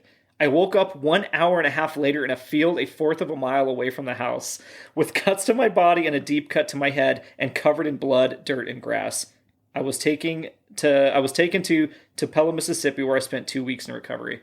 That's insane. Like, this is what I'm saying. This dude's like, that might not happen. Boom, I'm in a field. like something hit him on his head, and he just went out, and then oh gosh, it's insane to wake up in a field. Like, I guess. Hearing that story, I'm like, fucking hell, this is why Wizard of Oz, it makes sense. Yeah. During that hour, he daydreamed about something probably. And you were there. Yeah. And I walked outside, thought no big deal, tried to get up the floor, and I was in the field 4th mile away. I wonder if it's like the pressure dropped so fast, like it knocked it, like, you know, like just to change so much in the atmosphere around your head, like you can almost like that pressure, maybe he passed out. Yeah, kind of like if you're walking through a cave. Kind of. But he also said that it sounded like the house exploded. Yeah. And so maybe that's when something hit him, and then it picked him up with the same thing and threw him. Jeez. But I wonder if him being knocked out saved his life, because, you know, it's like... Well, yeah, you go limp and all that. You're not stressed and tensed up or anything. Yeah. So he just moved with the debris, not against it. Yeah. It has a very... whatever start, and then it finishes like, oh shit, I woke up in a field. Yeah. It's like... Oh, so. Yeah, I expected not to wake up in a field. What, quarter? Or how? Like 1/4 of a mile away. Yeah, 1/4 of a mile. Okay. Yeah. That's insane. I'm glad he survived. Right, what a story, dude. Legend now. Yeah. That's a story to tell for sure. Windy William, we call him. You know, our stories, guys, don't compare to him. They don't. I went home and took a nap in a different area. Yeah. So, Nate hung out in the pit and learned how to juggle. Yeah. Oh, gosh. Well, that's our topics for the day. That is the themes. Those went on pretty long. I don't feel bad about the women's mart. No. The other two went on pretty long. It did. So if you bared with us, thank you. Thanks. And I guess get ready for the movie. It is 1996's Twister. That's right. Yeah. One of my favorite movies of all time. Part of our March Madness for a reason. Yeah. So, I mean, obviously, we both like the movie. Yes. Let's get into the cast. Well, I think you can find it on HBO Max, by the way. Yeah, nice. We both watched it on, we own the Blu-rays, so... Physical copies for the win. For the win, FT-dub. But yeah, we want to get into the directing and cast? Yeah. So it was directed by Jean de Bont, who also directed Speed. Okay. So that's how he got big enough to direct Twister. Yeah. Because it went through a few different people that were going to direct it. Mm-hmm. I don't know if you read about that. I read a little bit about that. Spielberg almost directed it himself because he thought how visually spectacle it would be. Well, that's the big thing is like, he doesn't like this movie for the story at all. It's for the visuals. I mean, I love both, but the visuals are really well done for its age. It actually, so he was a producer as well as Kathleen Kennedy again. She is in fucking everything. Yeah. Everything big that I love. So the cast, and this is a big cast. It is. It is a big cast. It's one of those, it's always weird to think like some of these movies that we do that are older, at the time it was a cast. But Right. like what these people went on to do afterwards made them big. Oh, yeah. Not just, I mean, this movie did have a part, but... Some of these, there's a lot of like cameo parts where they'd be cameos now, but I guess you see them in the background and go, oh shit, it's that person. Yep. Yeah, they're huge. Twister's one of those movies I look to be like, this is how you do a full ensemble. Yeah. And make everybody interesting. Everybody has a role. They're not just there for background. Yeah. Kind of like the new Matrix where everybody was just background. But we'll start at the top. Obviously, we have Helen Hunt as Joe. Mm-hmm. Bill Paxton as Bill. I always like that. Yep. Philip Seymour Hoffman as Dusty. Mm-hmm. Alan Ruck as Rabbit. Carrie Ells as Jonas. Yep. You'll know Carrie Ells. Hopefully everyone knows Princess Bride. As you wish. Probably good, yes. Jamie Gertz as Melissa, who is also Star in The Lost Boys, for those in the know. And my God. Yeah. No more needs to be said. Sean Whalen as Alan. Scott Thompson as Preacher. Todd Field as Belzer. Joey Slotnick as Joey. You have Wendell Josepher as Haynes.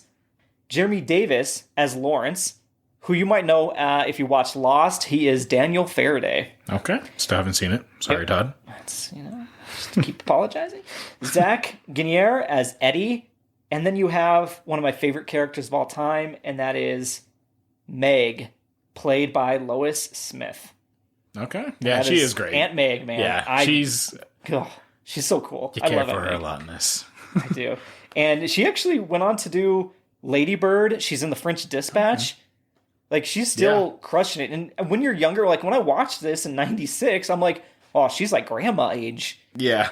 And unfortunately, Bill Paxton did die well before his years. And that was and it's super sad. So you'd always think, well, Bill Paxton's going to outlive the Meg character, like the actress. Like, it's not supposed to happen the other way around. But so that's the cast for the most part. There's, other people. There's some other famous people that are just kind of like not even speaking roles. Yeah, no.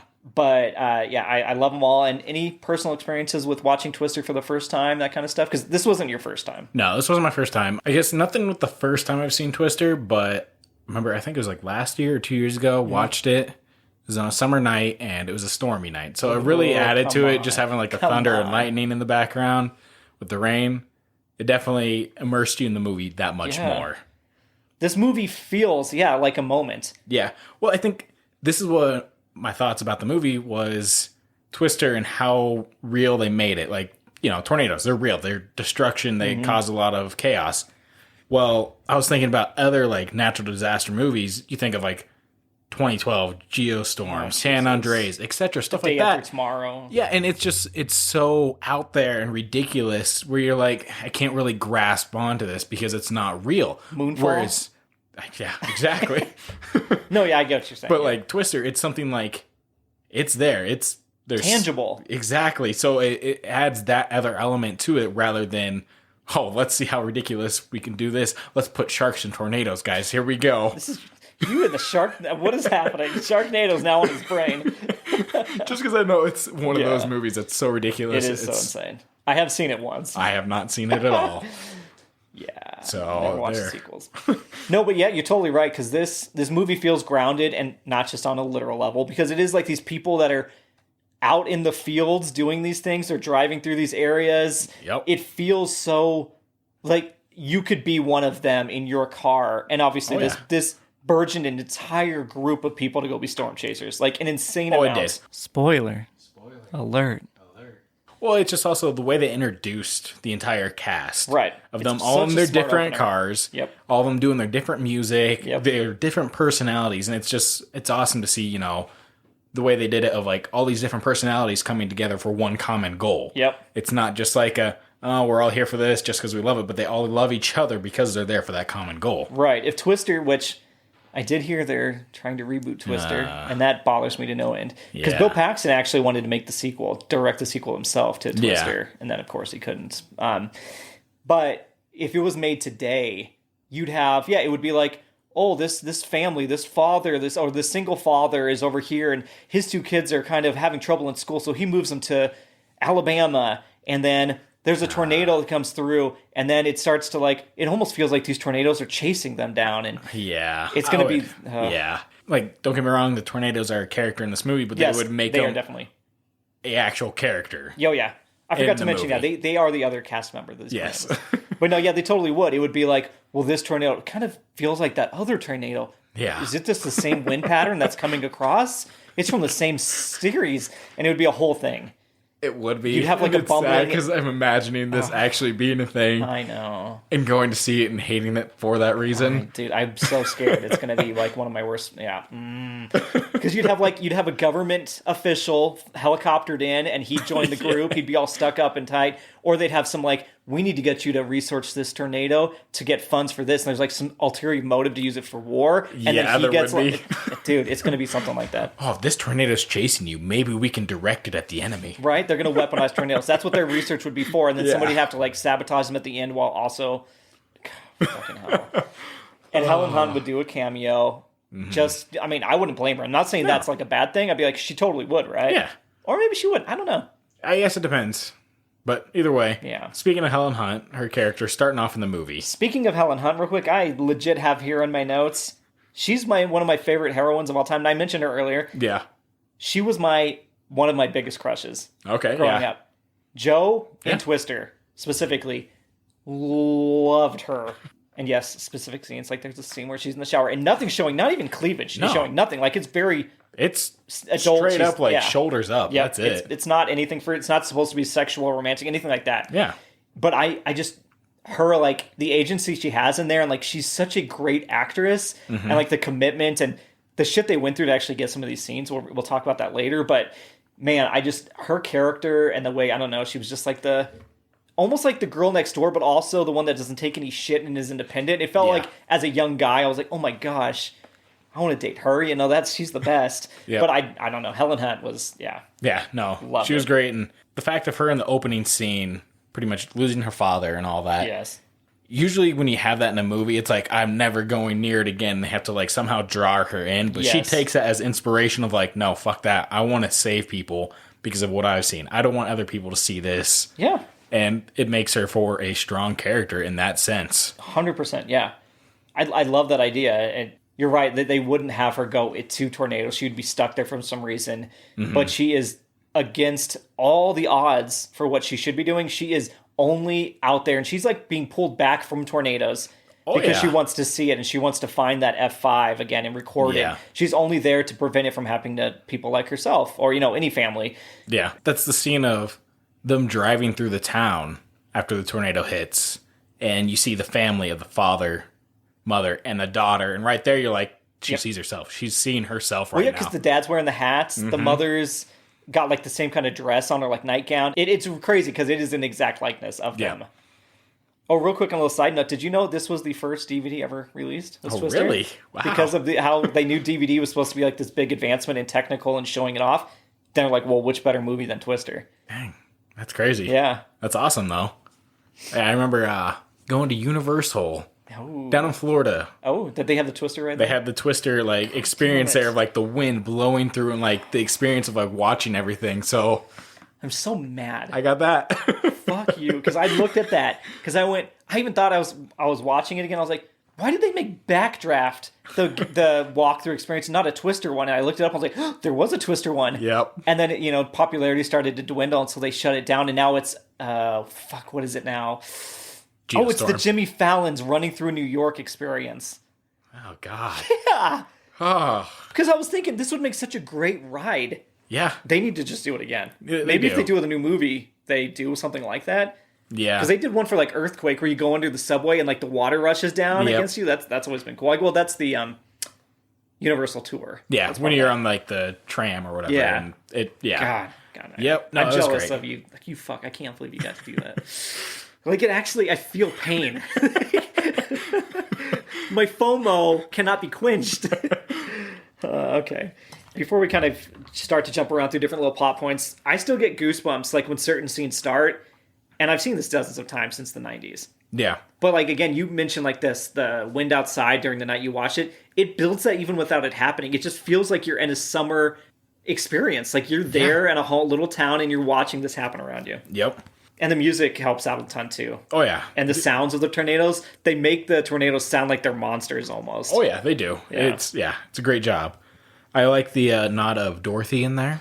I love it. Dorothy Gale, yep, that's their machine. Yeah, so it was one of those where you're just like, it's such a simple nod, but it makes perfect sense. Right, and they had to get the rights or whatever. Or no, it's public domain, I think, now, because they put her on the side of the unit. It shows Dorothy standing there. But was it public domain when they filmed the movie? In the 90s, probably. Yeah, okay. Because I think like all of those old ones are back in the domain, like Wizard of Oz and Peter Pan stuff. I think they're all in public domain. Okay, well, yeah, I could see some, Peter Pan and because the Jungle Dorothy Book. was pretty. Dorothy might be one of the ones that's more obscure because it's not from the same company, but like it's Metro Goldwyn, I believe. Yeah. Anywho, you mentioned the opening scene, and that happens in 1969, and that opening scene doesn't fuck around. No, it doesn't. And that actually wasn't supposed to be the opening scene. They filmed that last and said, we actually want something else. The director was going to have flashbacks from Jo throughout the movie. Okay. Of her, I'm glad they didn't do that, of her like experiencing trauma. It starts off strong of like, hey, here's the fucking stakes. Yep. Not like, oh, back to when she lost her father. Nothing like that. No. I like that. And so it keeps the momentum going too. If you don't have to, it's fucking flashbacks really drown out a movie if you do them excessively. Yeah. Book of Boba Fett. But so her father in there, the dad from Varsity Blues, and the dog Toby are all there, and the mom, and so he gets sucked up in the tornado, and it's because that he didn't need to be up there by the door, but I wonder if it was like, I'm the father, if this is going to be the difference, I need to hold on to this door. Yeah. Because it turns out, because when he leaves, they're just down there and they're just watching, so they're not going to get sucked out. But he didn't know that. So I give him a pass on that. It's not like, oh, what a stupid plot device. Yeah. It just is. I mean, if I wasn't there, the mom also would hold the door. Okay. Right? So let's all hold the door. Let's all hold the door. That's a campaign for somebody. Okay. Right? If it's not for Hodor, it's for somebody. Yeah. I guess jumping around in the movie is, I always like the quote of like, you have so much beef. Did you see my cows out front? Oh yeah, where'd you get this? Where'd you get these steaks? Like the food scene there, it's such a family scene of them all coming together. Yes, yeah, totally. It's just one of those things where you're like, oh, these people have been at it a long time. This is definitely not like the first or second gear. No. They're always looking forward to that meal there. And I'm like, yeah, it looks great, all the shit she made. It's one of my favorite lines in any movie is food. Food. Food! And it cuts to her slopping up. I mean, that meal, maybe, and again, movies always informed my life, right? So my favorite meal to this day is the big steak and mashed potatoes. Yeah. I don't usually do the egg. The egg one's still kind of like, wow, is that a thing? But egg's delicious, all right? I don't doubt it. I just always forget about the egg, but I always have it's the plate when they put it down in front of Melissa. They put the steak down and drop the mashed potatoes. I'm like, that's He's so just amazing. ladling it up like, all right. Dusty's the best. This recipe, Yeah. Yeah. And of course, and it's Dusty, or the gravy's known in like all the states or whatever. It's Dusty has all the lines. He says the food No, he line. says, it's one of the 7 food groups. Yeah, that's right. Yeah. And he's the one that's like food, or when they're like passing them on the road, he's like, losers, move on. Yeah. Philip Seymour Hoffman in this role is great. He's a small character, but he has so much in it. Yeah. He grounds it so much from like that comedic angle, like the guy that is there to ride that wave with them. He enjoys the adventure and he looks up to Bill and Jo. Oh yeah, or him just blaring the music. Oh, yes. The whole yeah. The entire Aunt Meg experience at her house. Yeah. Honestly, I'd love to have that fucking sculpture. Oh yeah, I wrote that down. How do I get that wind chime? Yeah, like that's an amazing, just like you see it and you're like, oh, they're definitely, it represents tornado, like the spiral going up and then the wind itself blowing. It's an amazing sculpture, like a piece just to have. Like, I'm not big on that kind of stuff, but it's iconic. Like that's iconic. Yeah. But B, it's just, it has a lot going for it. Right. It's really cool that they kind of built her into this like metal worker that, obviously is inspired by her niece that's going off and doing, I don't know what, it never mentions what happened to her mom. No, it doesn't. But that she's kind of inspired by her tornado research as well. Not to, again, beat a dead horse. That scene of them at the house eating, like that family style, I wrote that down too. I was like, that is ideal. Like everybody's, God, it's Americana, and I don't know, it feels stupid because I think people in different countries and stuff would also appreciate, for their own, like, it's a family dinner, it's family stuff, everybody's reaching in, there's just food galore. It's just one of those things, like, so many different people coming together, like I said, but they're acting as a family. Right. They care for each other. It's just a great scene overall, and it's always nice, like, the way they did this movie, because you are watching it through his new fiance's eyes, in a sense. Yeah, she's the straight man, quote-unquote, character. Yeah, and fuck, she deals with a lot of shit. Like, at first, like, when she goes for it, when, I watch this movie, I'm remembering, like, oh, you're gonna hate her. You want to hate her is what you want. But then you're like, no, you really don't hate her as a character. No, you feel for her. Yeah, she's just there. She tries to go along for the ride and realizes, no, it's not for me. Yeah, she wants to be supportive. Yeah. And it's one of those on rewatch, you start to go, oh, you guys. Yeah. Joe and Bill. I mean, Bill, you professed your love to her on radio in front of your wife to Joe, or your fiance to Joe, your not even ex-wife yet. Of course she's going to leave you in the next scene. Yeah. Dude, because when they're standing there in the rain and Dusty's like, he can hear it, so he's not even making jokes this time. He's just trying to hold, whatever umbrella there for her as she can hear it. And it's just like, it's such a sad moment. But it's also a very powerful one between Bill and Joe. And he's like, I'm right here. I'm right in front of you this whole time. And God, you don't even need to know their backstory. You just know that at some point he left. And now he's back. And exactly. There's a lot being said in that moment. And then going to Jonas, the villain. Yes, Carrie Rules. Yep. I always get a laugh at his caravan of minivans. Oh, yeah. Like the black minivan. I'm just like, this is not intimidating. Like, you got the SUV and all that in the front, big, and then you got like the big van, but then you get the little minivans. I'm like, I can't take him serious at this point. I wish they would have chose different vehicles for that, but I guess I didn't even think about that, but I could see that. Yeah, they're not like now it'd be all SUVs and stuff. Yeah, or like Audis and shits for some reason. Right. That would it'd be a government vehicle like that. Or he'd be in the helicopter flying above the tornado, and then he would get sucked in. Oh man, yeah, they would do something like that in the new one. See, that's why this one works out so much better, because like storm chasers, when you think they are just in cars, they don't have all this. Like, they have fancy equipment, but they're not in helicopters or planes. There's no funds for that. Yeah. It's all like independent groundwork. Yep. Like research. Like just it's bootstraps research. Yeah. I do love how, again, the movie sets up all the plot just from like the motivations, and you can tell how everybody cares about it, because Bill goes there, right? He already knows what he's doing. He's going to her to get the papers. Yep. He doesn't need to do that. She can mail that shit. Oh, yeah. She forgets to sign, quote unquote. She obviously wants him to be there and get the papers in person so that she can show him all this stuff. So that you already set up the love thing right there. But then he's about to leave, and she goes, Dorothy, you want to see Dorothy? And he says, what? She's here? And she's like, he didn't even answer. She goes, show me. And you're like, yes. He's like, this is something very important. And then you get to see that and learn about the science of the different little sensors that are inside of it. And it's supposed to send those up into the funnel and read all the wind speeds. And it makes, complete sense. Yeah, it makes sense. You watch it and you're like, okay, yeah, makes sense. All right, going up, reading the tornado. It's, yeah. You can see how fast it is when they're moving, where it's moving to potentially. I always thought it was weird, though, like how theirs was spheres, and then Jonas was just cubes. I'm like, what cubes? What the fuck is he? Because Jonas had to get just outside of IP for them, right? Little fucker, dude. When he's like, industry Doppler radar, and let me show you. He's doing that speech, and then Bill's about to beat the shit out of him. Well, yeah, I always thought it funny because, like, unrealized. I really was like, I hope he would have punched him there, but he just flips off his hat. Yeah. And I'm like, damn it. Every time I'm hoping it just changes. That's the deleted scene. You just watch him punch him down. Yeah. But he's like, Jonas is like the trust fund guy he's the government official, basically. He gets all the money and research to rip them off. And it is interesting that at one point he is going to be in a good position, and they care about the research so much. They say, tell Jonas where to go. Yeah. He needs to get the research. This is how to strap it down. Make sure you anchor it. Yeah. And then do this. Like, they don't care about the glory. No. They just want to fix people's lives. Yeah, this is, once again, Joe, Helen's character, just being like, listen, I could care less about the glory. I want people to be safe. I've been through this shit. I don't want anyone else to go through this. Yeah. And then, nope. They say, fuck you, I'm going to keep going on. Oh, that poor guy Eddie should have turned back. Yeah. Well, watching that scene, Eddie gets obliterated. Yeah. And middle Jonas thing just they go gets through. sucked up and just dies that way. But Eddie gets like impaled by whatever that is. Yep, it's like a God, I can't think. It's like a stanchion though. Yeah. Yeah, and I was just like, that should have gone to Jonas.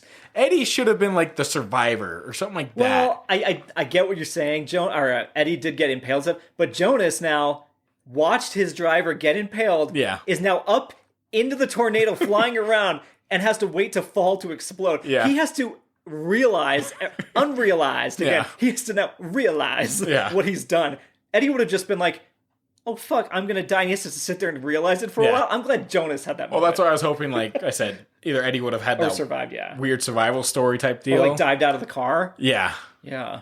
Yeah, I was just like, ah, damn. 'Cause Eddie did but not no, deserve I understand. that. Yeah, the whole Jonas is watching his death come to him. Yeah. Fucking asshole, dude.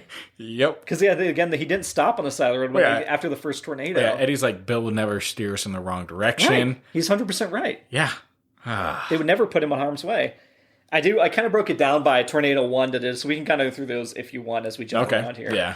So we do have tornado number 1, and that's where you start to hear like the monster sounds from the tornado. Yep. Which I realize that's all different animal noises. Oh, really? That they used for the sounds. That's cool. They altered a camel's moan to help create the storm sound. A camel. How would you even find to do that one? Right? I was like, I don't even know what a camel sounds like right now. Can't even, yeah. Huh. They had a lion's growl and a tiger's snarl that remixed to the like tornado audio. Now those two animals make more sense, but Yeah. that's crazy. Yeah, it's so cool because they did need to like personify it, right? Mm-hmm. It has to sound worse. Like it's almost like the psyche of the people on the ground. They're not really making that noise, but you could imagine if you were running from a tornado, you're going to imagine it as a horrible beast chasing you down, Oh yeah, exactly. an out of control feral monster or whatever. Yep. Yeah, and so that first one, when it happens, they go into the ditch and they hide under the bridge, which I've always heard you go into the ditch, right? You want the Yeah. lower point in the tornado. The wind doesn't pull down, right? It'll like the wind will be above it. Yeah. Do not trust what we just said. We just think that's what we've been told, and it sounds like you do want to get to the lowest point though. Yeah. Because then the wind, it works a little bit differently when the pressure drops and stuff. And so then they hold on, and dude, when he pulls her back under there, because she's like, I want to see it. I want to like, she's still fucking crazy. They're both yeah. crazy. They are for getting that close, and that poor truck. I'm still like that got I like destroyed. that truck, too. I like that truck, Yeah. but it just got destroyed so quick. And Oh yeah, it's an iconic car still. yeah.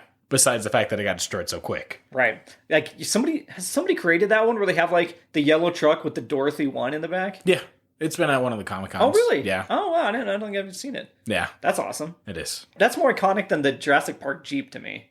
Yeah, Because the Jeeps always seem very corporate. the Jeep is just a Jeep with a paint job on Right. it. Where this is like, oh no, this has been through damage. It's Yeah. seen its time.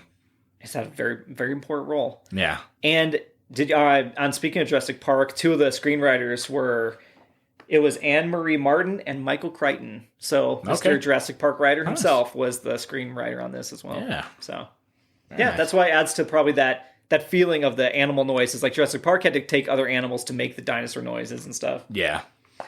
Yeah, and so then the tornado just goes poof, gone. And it Yep. happens like every scene. Every scene it's causing havoc, and right as they're about to either die or it's just over, it just whoop, it fades off into blue skies. And you're like, I don't know if that's necessarily true. It might happen in some Yeah. rare, smaller tornadoes, but there's no way in F5's just like, and sunny day, right? It could. I don't know how. I mean, I've never I like. don't know. You're saying it could. I want to know why. Yeah, I don't know. I'm not a scientist, Todd. What do you want from me?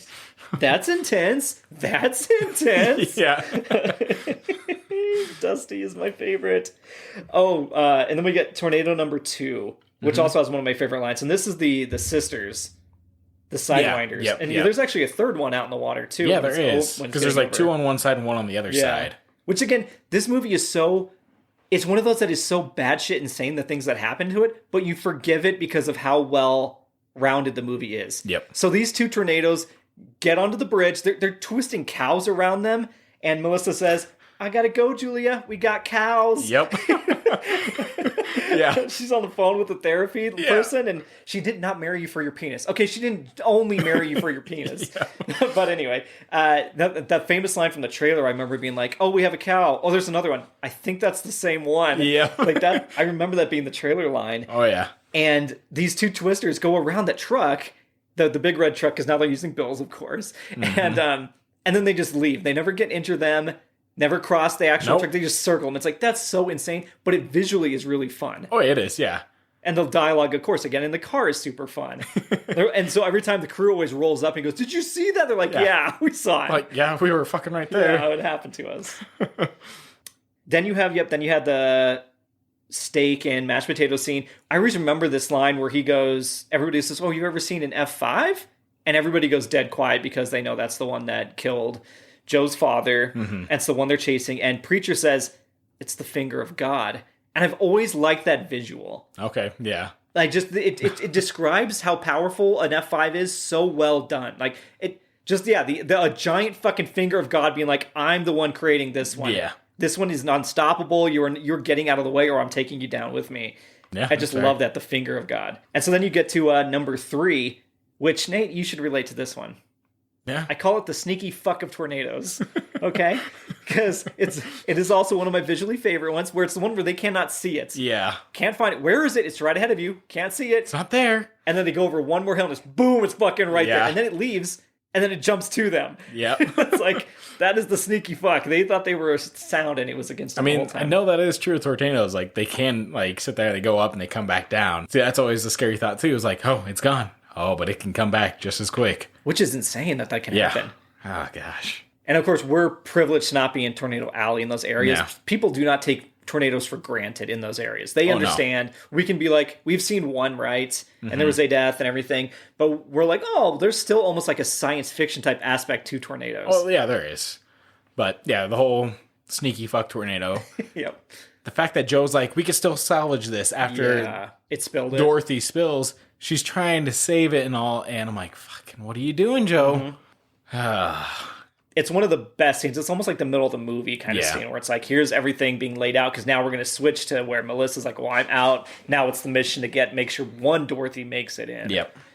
And then, you jump to Tornado 4, which is the drive-in. Yes, it is. Which, iconic scene. Yep. I know it sounds like a broken record every time we're talking about these favorite ones, because everything's iconic, one of the best lines ever. But it's true. It's not hyperbole. Like, it's... Well, it's just like, when you go to visit a place and there's a very tourist site, it's a tourist site for a reason. Just like these are iconic scenes for a reason. Yeah, that's true.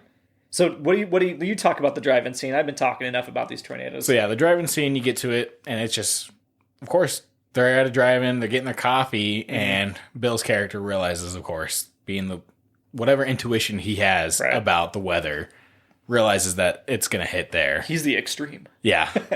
And that's the one that catches him off guard. This is like the first one you see him fear the tornado more than anything else. Because they're not chasing it, it just happens. Yeah, they go into like a hangar or whatever it is. It's like a machine shop. Or no, it's an auto like body shop or something. Yeah. And they hide in like the oil pits or whatever it is, like that goes under the cars. Yep.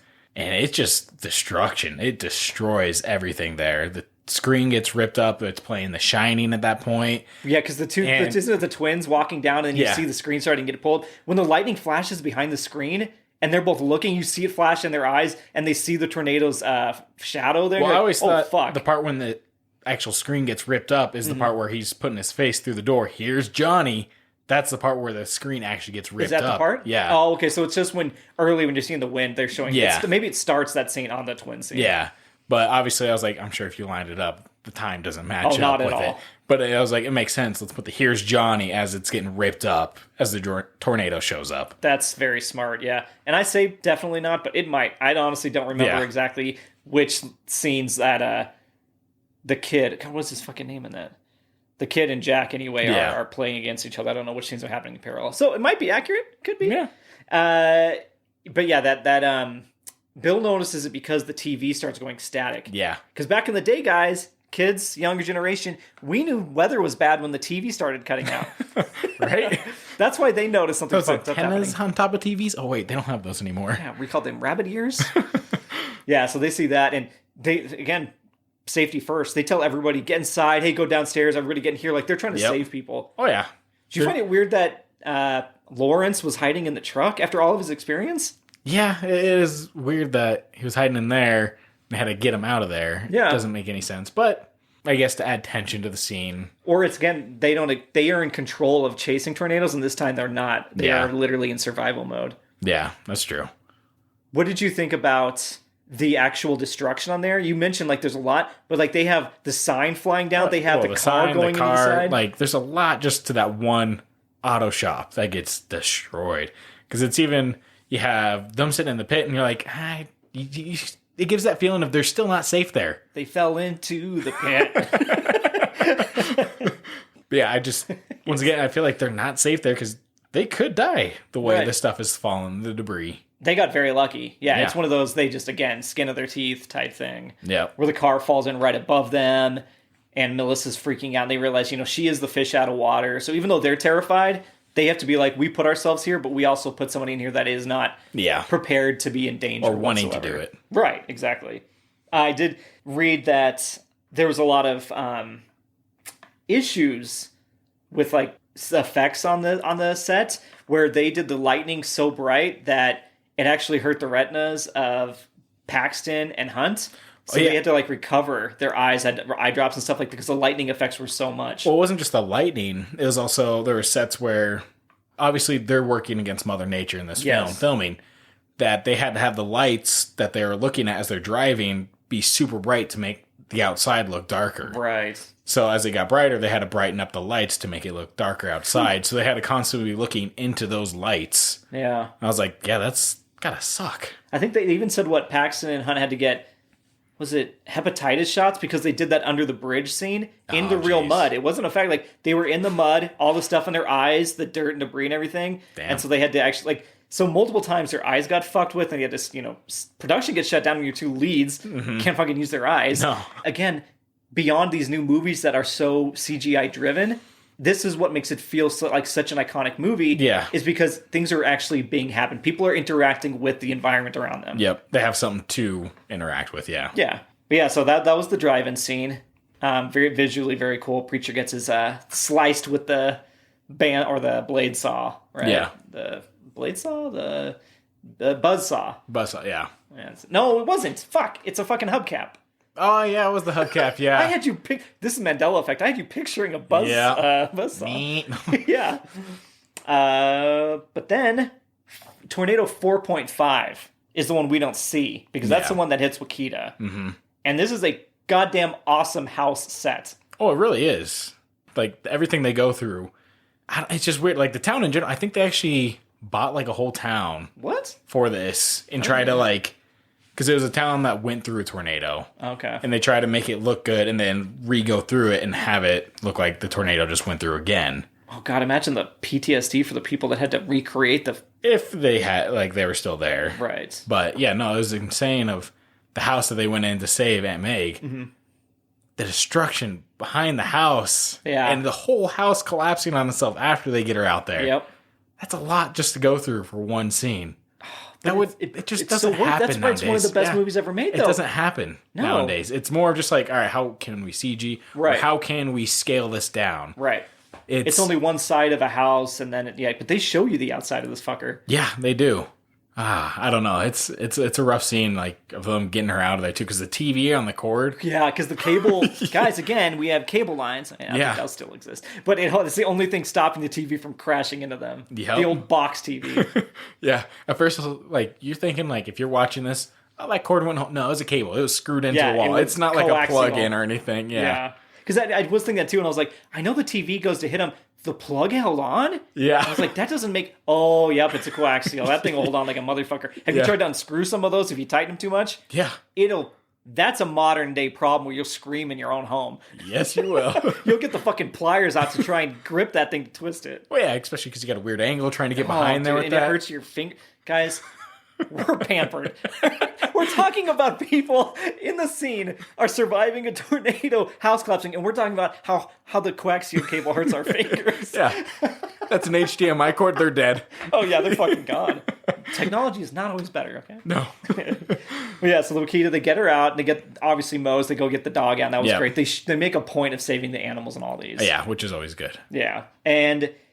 Then they get the idea for the Pepsi can, so that's your Pepsi market, which is very smart. Oh yeah, I love how the product placement. This is where product placement feels natural. Get all the cans you can. They just happen to all be Pepsi. There's a couple like Sunkist and Mountain Dews, I think, in there. Yeah, but it's all Pepsi products. Yeah, they're all Pepsi. So then they create the wings for these things based off that fucking metalwork. Yep, the sculpture. It all comes together. Yeah.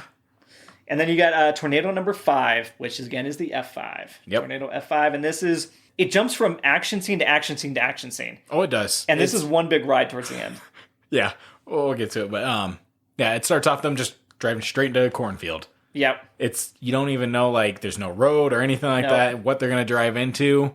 It's just the cornfield, and they're heading straight for the tornado. Yep. He decides to sacrifice the truck for the project, which I'm like, good, that's great. Yep. I mean, putting it ahead. Then you're on a fucking just foot race from a tornado. Yeah. So take away your biggest, like, advantage to get away from the tornado, and now Speed. you're on, now you're on foot. And the whole scene of them just going, like, the picket fence. Oh, when Them it picks getting up the thrown, different like, slats. bullets and, like, just spears is ridiculous. Them going into the barn. The what did I call it? The Leatherface's barn. Yeah. Because it is scythes and pickaxe. I mean, it's every sharp, giant knife-looking things. They get in there like, who the fuck are these people? Yeah. Like, they just seem like murders at that point, so they have to get out of there of that death trap. Oh, God, that would be a nightmare to be in there of a tornado. Even just in normal days, I'd be afraid. Dude, those things were like hanging at your head level. That family's psycho. I don't know what's going on with them. Yeah, they dealt with, in that last scene, they dealt with trees flying under the truck, taking out, that's what takes out the Dorothy number 3, because there's only 4 Dorothys. The oil tanker. Yep. So, again, the logic in this movie doesn't hold up. The oil tanker is being picked up. It is swung down in front of their truck and then lifted back up. Their truck still drives fine. Yeah, no, that is where the logic gets lost of things that are getting picked up and things that aren't getting picked up. Yeah, if something's up in the air, it just stays in the air, whereas everything else stays grounded. It doesn't make any sense. But it does make for a great scene because the oil tanker comes down and it explodes and they drive through it. Yep. And then you've got Jonas that goes up and explodes. That happens in that final scene. The farm equipment, again, that you mentioned, this is on the road, actually, when the combines, it goes by a tractor, so they show us the tractor shop it's going through, and so tractors are dropping left and right. The editing does not hold up, because the windshield breaks and unbreaks like 15 different times. Yeah, it does. Sometimes there's a tricycle on it, sometimes there's not. Then they go through a house, and it's, we're going in! Yeah, he goes it's like into the the house. fun scene. Yeah, because the house just rolls over and stops on the road. He goes up the stairs through the second story out to the side. It's such a visual fucking... I don't even know what the word is, but it's so fun to watch. Then he comes out with the teddy bear on the front. There you go. And then they go into the cornfield, then Leatherface's barn, and then the flying barn, because then it gets moved around, and then the combine that they have to drop down because the blade's like right over their heads. Oh, man. Everything's trying to kill them. Yeah, pretty much. Yeah. And then, they end up in the little water well. Yeah. These go down about 30 feet, and then they use straps that are luckily just on the wall. Well, there's leather straps, and then I looked over, there was chains as well, next to those leather straps.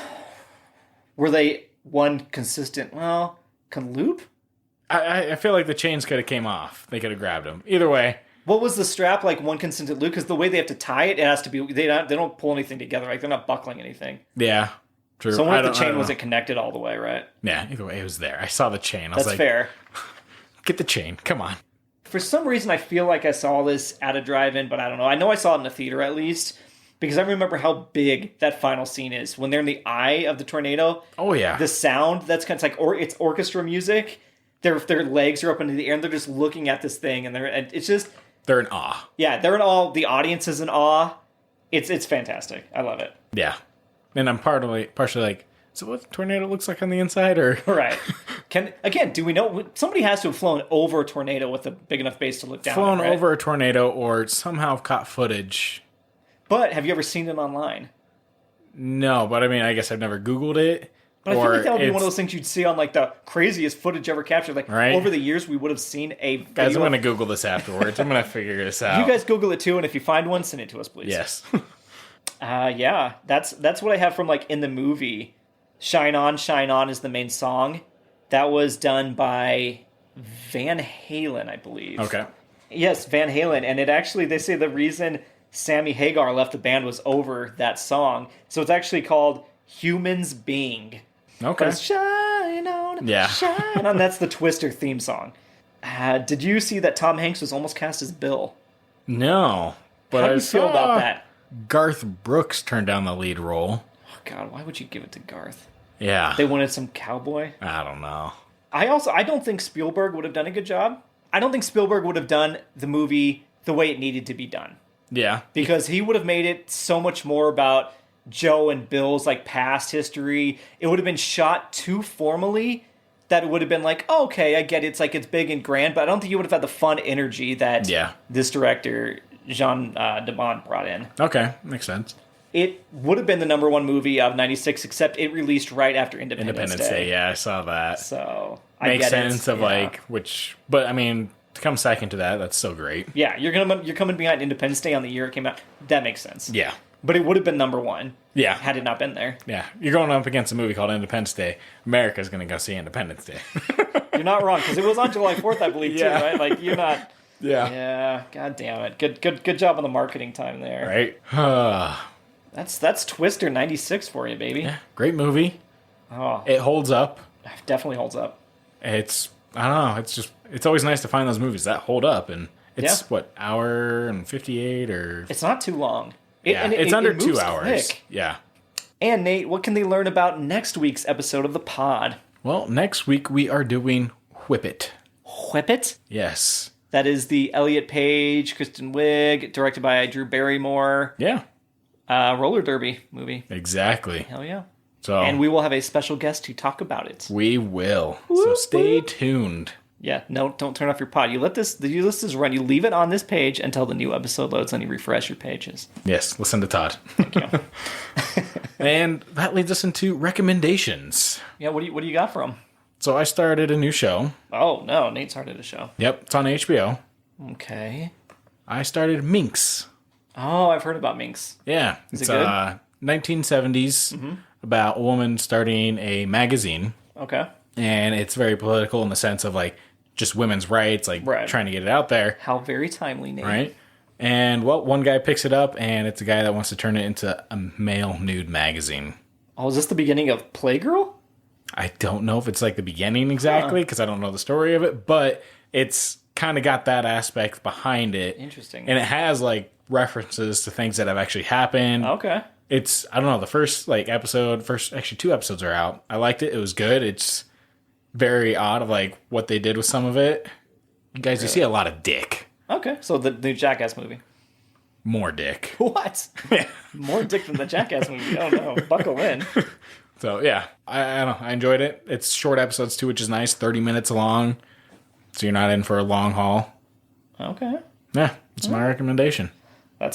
Wow, I did not see that one coming. Okay. Not in a bad way. Just usually it's like, man, what did I do? This one, Nate was prepped. I was.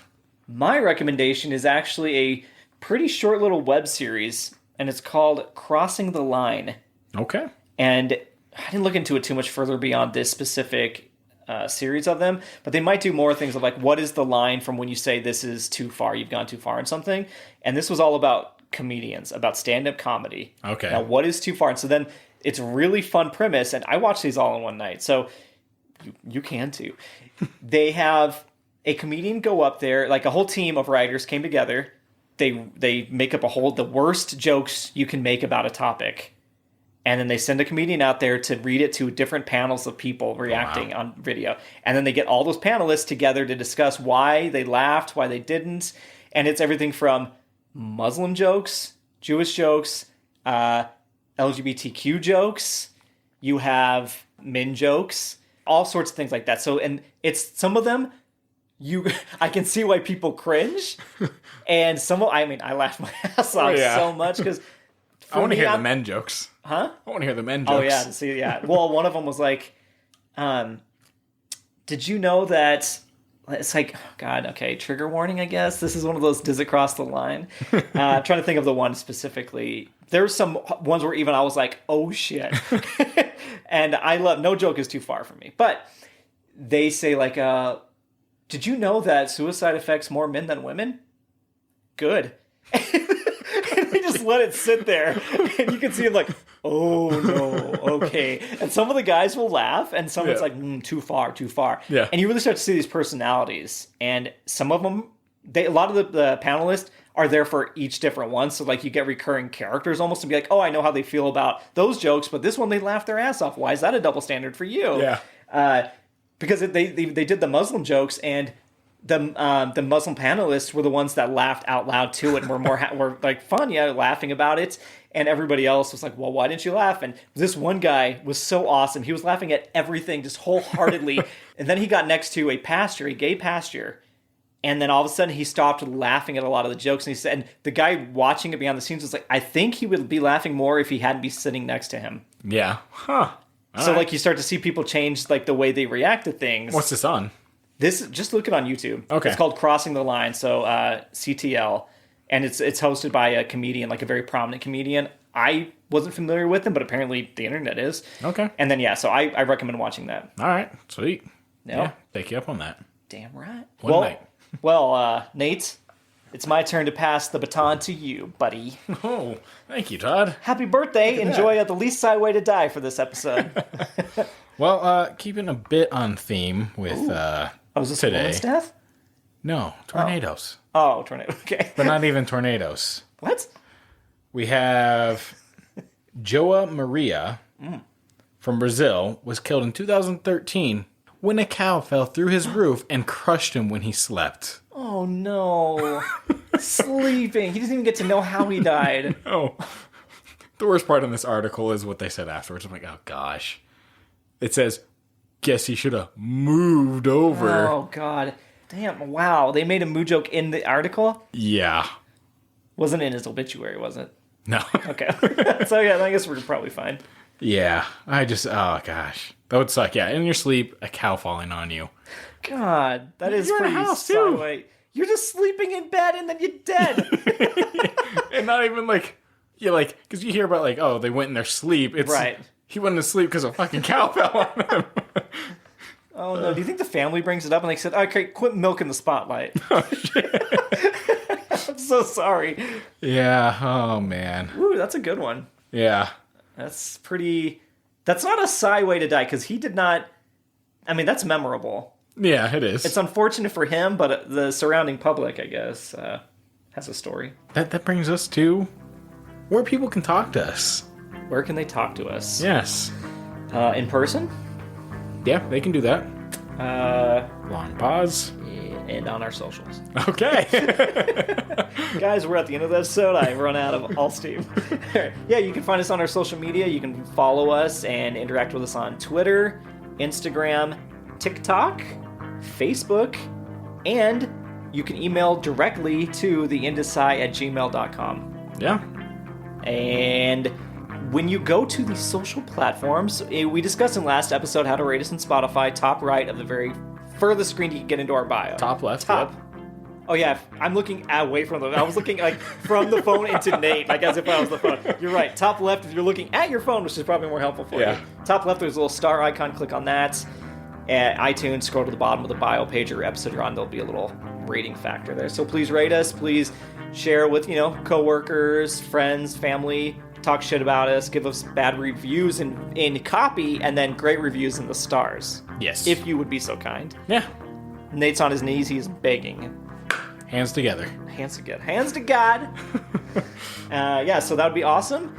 And what about our logo? Our logo? Well, we can thank our amazing logo because of Alan. The Alan. work he put behind it. I like looking at it. Yes. It's like one of those art pieces. I'm like, And it's Look at it's that. ours, right? It feels Yeah. cool because it's like, oh, that's for us. Exactly. So thank you, Alan, is the gift that keeps on giving. To us even. That's Not even the people. Like it's for us. It's not for you guys. Wow. Yeah. Usually I'm the mean guy.